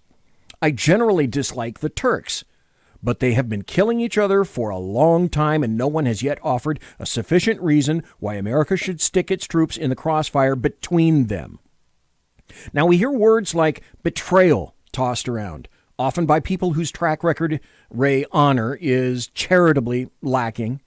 But that assumes America had a say in this latest round ramping up. If the Turks are intent on invading, a firm no from the Oval Office is not going to stop a battalion of Leopard tanks.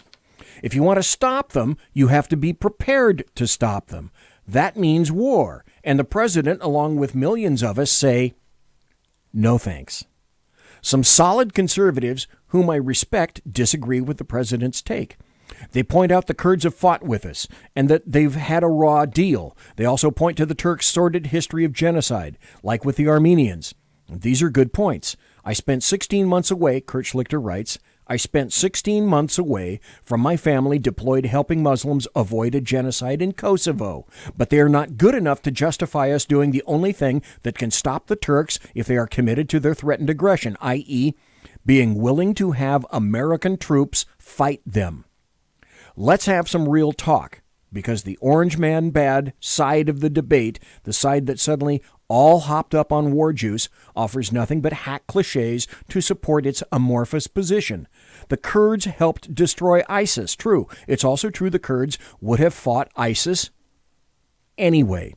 since the psycho caliphate was right next door. Let's be honest. The Kurds didn't show up for us at Normandy or Inchon or Kaysan or Kandahar. The Syrian Kurds allied with us in their homeland because we shared a common interest in wiping out the head-hopping freak show that was ISIS. Moreover, all Kurds are not equal. The PKK, the Kurdistan Workers' Party, are a bunch of commie terrorists who have been fighting the Turks for a long time.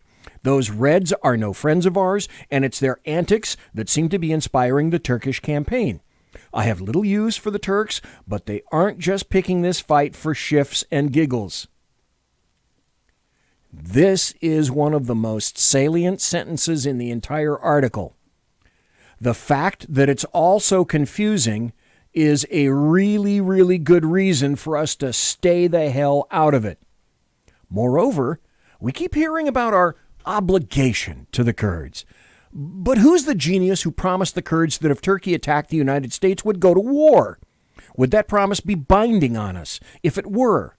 After all, I don't recall my senators voting on a treaty after debate and with accountability to us voters, agreeing to put American lives on the line to protect the sovereignty of hypothetical Kurdistan.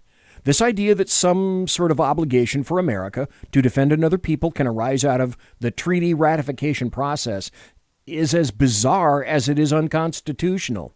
Now we're supposed to shed our blood because our elites feel we owe it to foreign strangers. I do note that there is one treaty duly signed and ratified by the Senate at play here.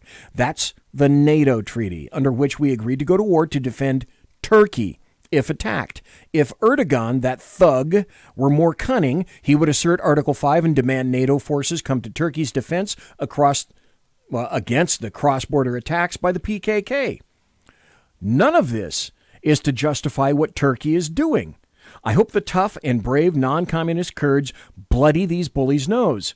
But I can't think of any way to adequately explain to the mom and dad of a 20-year-old 82nd Airborne 11 Bravo paratrooper from Rancho Cucamonga why their son got his head blown off in northern Syria fighting the Kurds' war for them. In the Army War College, they drilled into us the necessity of a clearly defined objective as the foundation of every successful military campaign. If you do not know exactly what you wish to achieve, you cannot plan and execute effectively. Okay, critics, what's our proposed objective in northern Syria? So stop with the cliches about betrayals and abandoning allies, and tell me, Kurt Schlichter writes, exactly what would we seek to achieve? And then tell me, again, exactly how many dead Americans we should sacrifice in order to achieve it. We have our own national interests to protect. The threat to America is not Turks imposing a security zone a few miles inside Syria. It's China pumping out a couple warships a month and deploying new carrier-killing missiles using tech they steal from us under the noses of our politically preoccupied FBI and CIA. If the president's critics in Congress really want to be tough guys, let them pass a declaration of war and let them sign their names to the butcher's bill instead of trying to get Trump to walk out to the end of the breach so they can saw it off. Let's be clear. And I need to be crystal clear because the gung-ho gang's MO is to mischaracterize its opponent's views to distract from the strategic bankruptcy of its own. That fighting for the Kurds would not be immoral. It's a good cause. But we can't intervene every time there's a good cause. Iraq was a good cause and a disaster. I'd come back to active duty if the Army was that desperate and serve there proudly. Our troops will do everything we ask of them and more. They will lay down their lives for this cause if we send them, and that's the point. We owe our men and women in uniform the moral courage to make the hard decision not to fight, even when we see a grievous wrong unfolding where there is no compelling national interest and no clear objective. We can't garrison Syria forever. We can't right every wrong around the globe. How many dead Americans is it worth to stop the Turks and Kurds from brawling? I and our president say exactly none. Those who disagree owe us all an exact number of their own. What happens if the liberals achieve their dream of an America they rule now? Kurt Schlichter is going to be back on. He may be back on next Tuesday night. I'm trying to work this out right now. And he's got another book coming. I talked to him about his book, People's Republic. I talked to him about his book, Indian Country. And I talked to him about his book, Wildfire. His fourth book comes out in November. And so when it does, or earlier, perhaps, I'm going to have Kurt Schlichter back on the show. Now, the question for all of you, and I may as well make my point clear right now. So the essence of the question is simply, do we leave Syria? Is President Trump correct? Or is this a base betrayal of, in every way, of everything that we stand for? And my perspective, my point is, no, I happen to be with Kurt Schlichter. I'm done. D-O-N-E. No Syria. Pull out. You will not stop conflicts that have been going for literally thousands of years. So seldom do people ever refer to the real point of the Middle East in terms of the Middle Eastern version of Islam as practiced, which is Sunni and Shia. The madness of it all. I'm with Trump on this. If he leaves, it's not a betrayal. Why should our men and women die there? And I think that's a question that needs to be answered. This occasion, hell yes, I'm with Trump. Victor Davis Hanson came out with an article talking about madness. See the link there? Not bad, BZ. Thank you very much. He wrote it 2 days ago on October the 6th, and it's called The Madness of Progressive Projection. And you're going to listen to this article and you're going to go, oh, Victor Davis Hanson, dude, you nailed it. Because he writes, the only Trump crime was in his winning an election he was not supposed to win. So after the election, prior illegal acts were redefined as legal and legal ones as illegal. Victor Davis Hanson of Madness of Projection of Progressive Projection writes, strangest among all of the many melodramas of the last 2 weeks were the blaring headlines that President Trump had dared to talk with the Australian Prime Minister and referenced the role of foreign governments, and in particular Australia, in U.S. electoral politics in 2016. Given the hue and cry of Democrats in the last 3 years, they should have been delighted that the president was peremptorily warning foreign nations to cease to curry favor with presidential candidates and asking them to hand over what information, if any, they had of past collusion. In fact, they were outraged and once again returned to collusion charges as if Trump were subverting the 2020 election. I accuse you of doing what I did. That's the new paradigm.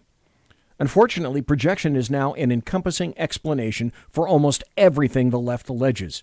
After all, the Australian government's own connection with U.S. elections is only on the American political radar because in 2016, its former foreign minister, Alexander Downer, who had steered a large Australian donation to the Clinton Foundation, may have colluded with intelligence agencies to entrap George Papadopoulos, a minor and transient Trump campaign employee, to find dirt on the Trump campaign. Bringing up Australia is like the left leaving a scented trail to its own past miscreant behavior. Take the Ukraine. It would be hard for any Democrat politico to argue that Ukraine was not involved in 2016 to feed faux charges of collusion to Hillary Clinton, a fact even the liberal press once repeatedly conceded. Ukrainians were only too happy to meet and consult with U.S. intelligence officials when they assumed Hillary Clinton was to be elected, and their yeoman service in frying the sure loser Trump would somehow be appreciated and awarded.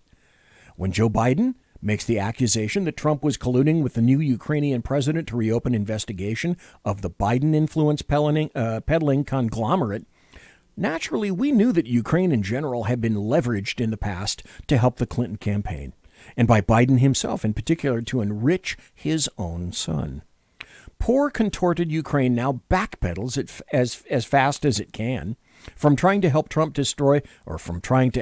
destroy Trump in 2016 to suggesting in 2019 that it regrets having done so, and soon it will hedge its cooperation in 2020. Unsure whether the Democrat colluders of 2016 are going to return to power, and it can expect to be punished for renouncing them in 2019.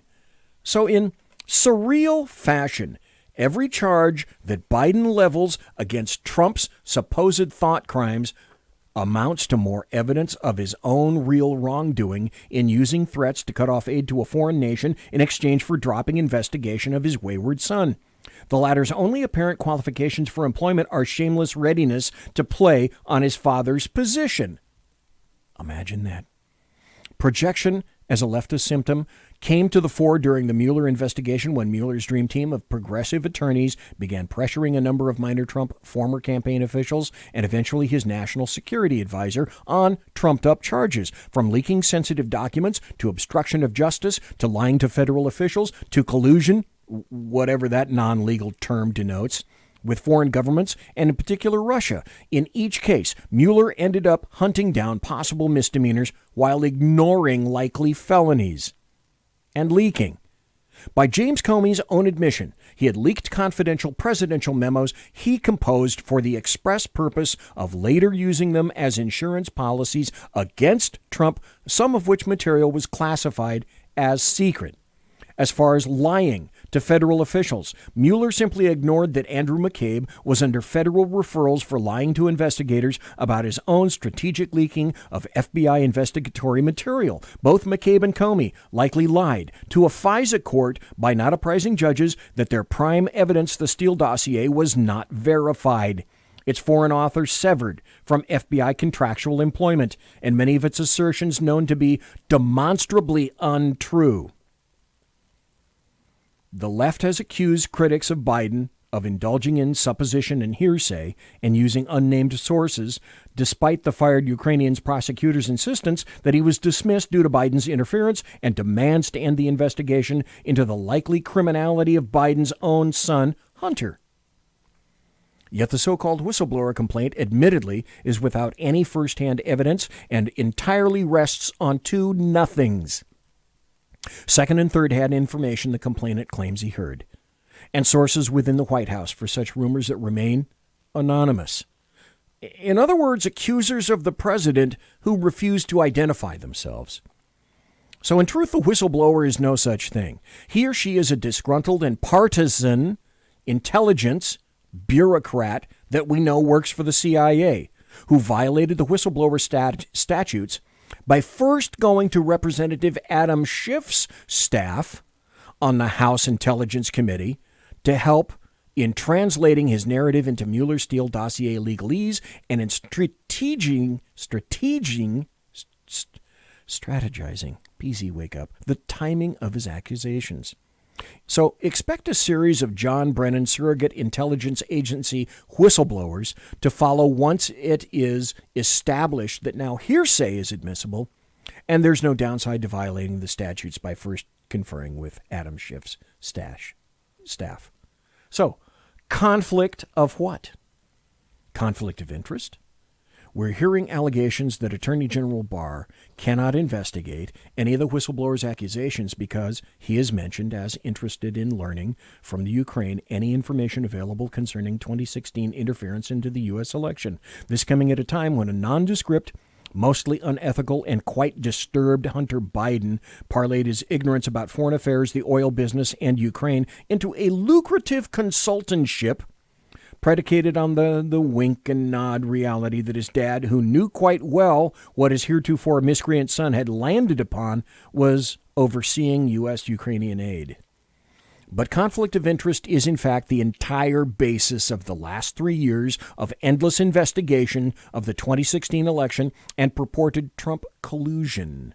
Do we remember the contortions taken by Andrew McCabe to ignore the fact that he was investigating Hillary Clinton emails shortly after Clinton-related funds were given to his own wife, a candidate for the state legislature in Virginia? A blatant conflict of interest was the intertwine of Lisa Page and Peter Strzok, two of Mueller's investigators and previously at the nexus of investigating almost every alleged wrongdoing of Trump.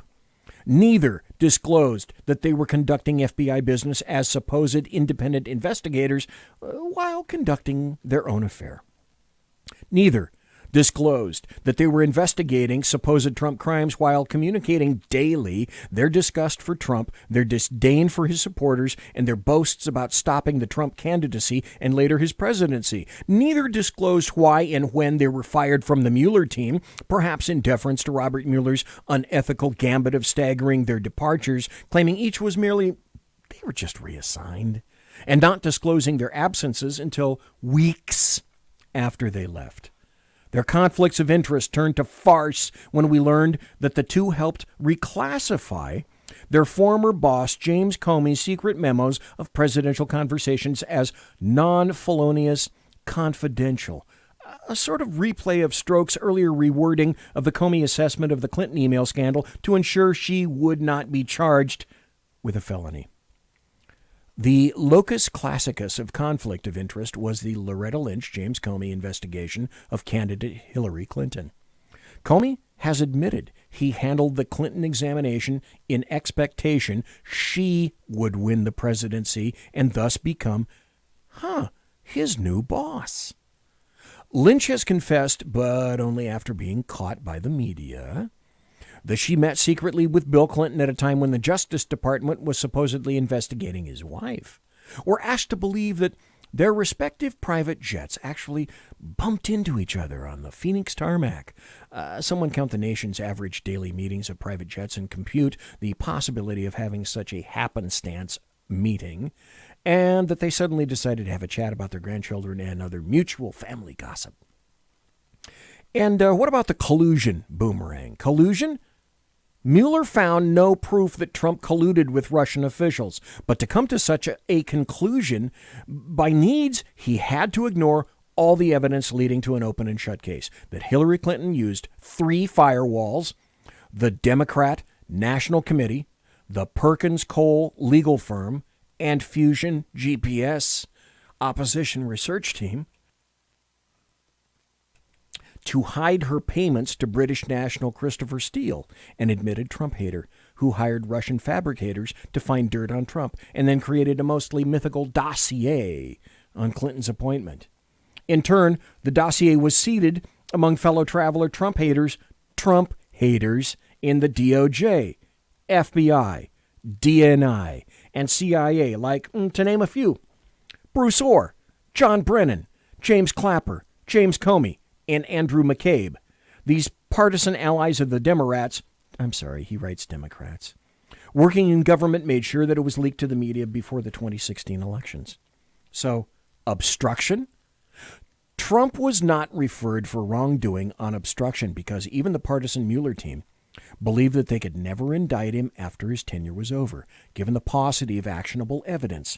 After all, it's hard to obstruct justice if a crime didn't take place.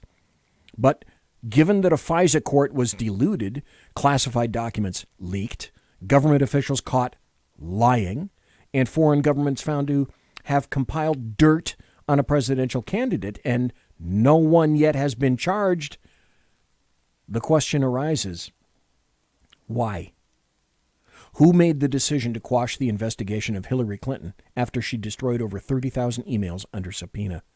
Who excused Obama officials after they knowingly misled federal FISA court justices? Who leaked information about a surveilled phone call between Michael Flynn and the Russian ambassador? Who decided it was acceptable for Samantha Power to request over 260 times the unmasking of names of American citizens swept up in government surveillance, many of which were illegally leaked to the press, and most of which Power denied requesting and alleged others had used her name to do so? Somewhere, somehow, there was a great deal of obstruction and distortion of justice that so far has prevented the pursuit of these criminal acts. Destruction of evidence? House Democrats are demanding that the supposed transcript of the Trump phone call to the Ukrainian president be kept safe as it might disappear. This in the aftermath of revelations that Hillary Clinton bleach-bitted over 30,000 of her emails under subpoena and had her mobile devices crushed. This in the aftermath of the Mueller teams and FBI sheepishly conceding that hundreds of text messages between Lisa Page and Peter Strzok simply disappeared. This in the aftermath of the hard drives of the supposed hacked DNC computer never being turned over to the FBI, but instead to the Ukrainian-connected CrowdStrike, whose current whereabouts are not really known to this day. Recently, David Gergen warned that if the whistleblower were injured, it would be Trump's fault. I'm assuming Gergen knows that 3 presidential candidates have boasted of their desires to beat up the president or see him disappear for good in an elevator. Rhetorically, killing the president is a favorite pastime of Hollywood celebrities. Does Gergen remember the fate of Representative Steve Scalise and the attempted takeout of the many Republican congressional leadership by an unhinged Bernie Sanders zealot, or the threats issued by Representative Maxine Waters to hound and harass Trump officials throughout their daily routines? And what about the nature of projection? You know, a cynic might conclude that the past wasted 3 years were really not about Trump at all. He was entirely irrelevant and was referenced largely as a means to preempt investigation of massive Obama illegality in 2016, which centered on warping the law to destroy his supposedly widely detestable and dangerous campaign that threatened Democratic control of the government. As a result, in almost every instance of alleged Trump wrongdoing, the accusers only bring attention to themselves and to their own actual wrongdoing. What is behind this strange collective psychological condition of projecting one's own guilt onto another?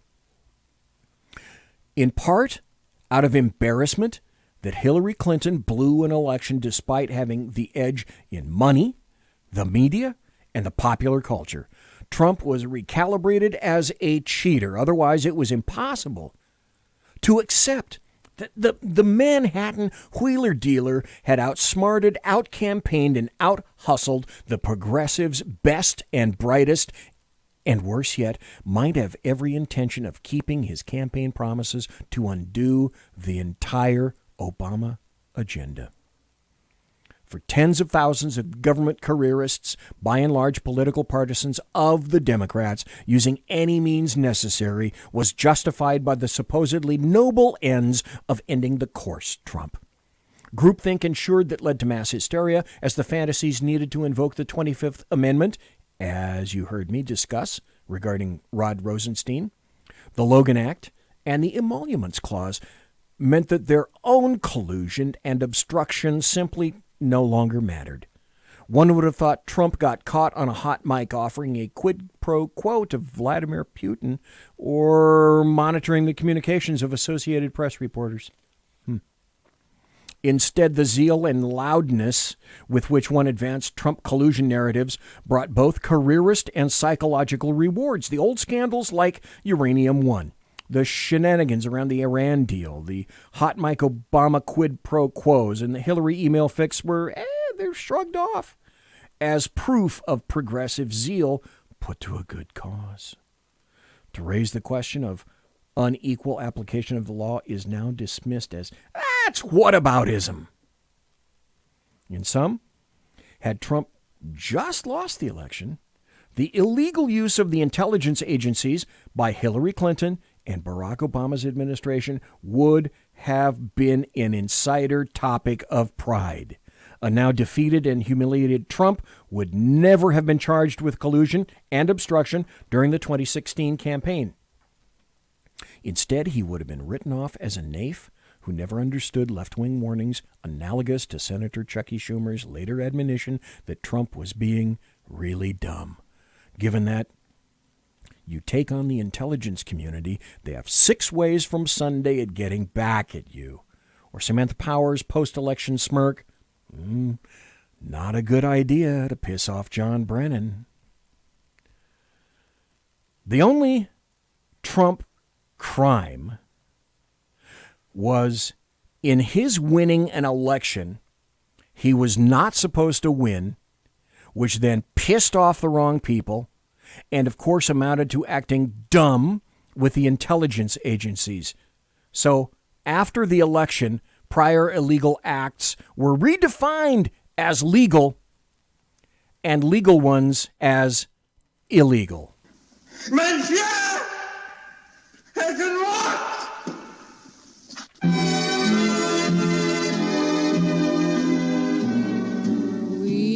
Ladies and gentlemen, boys and girls, children of all ages, thanks for listening to the Bloviating Zeppelin's Berserk Bobcat Saloon radio show, live and direct right here on the SHR Media Network, where I'm broadcasting behind enemy lines in occupied California. If you want to contact me, you'll find me on Twitter at BZEP, at BZEP, on my blog at bloviatingzeppelin.net.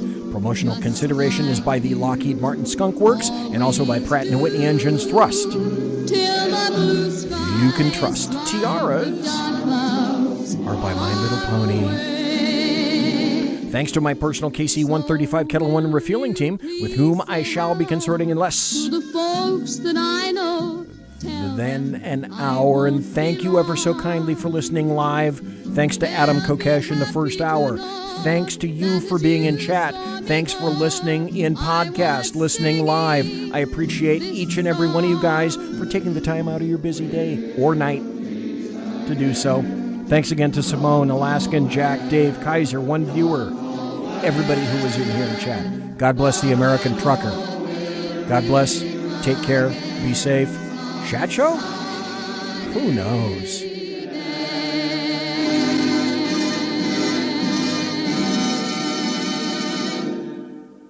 Everybody quiet down now and get some sleep. Good night, everybody. Good night, Mama. Good night, Ben.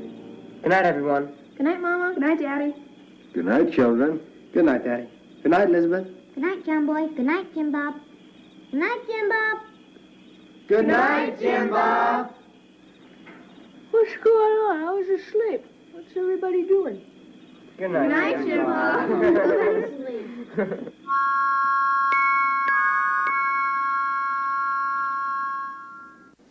Good night, and good luck.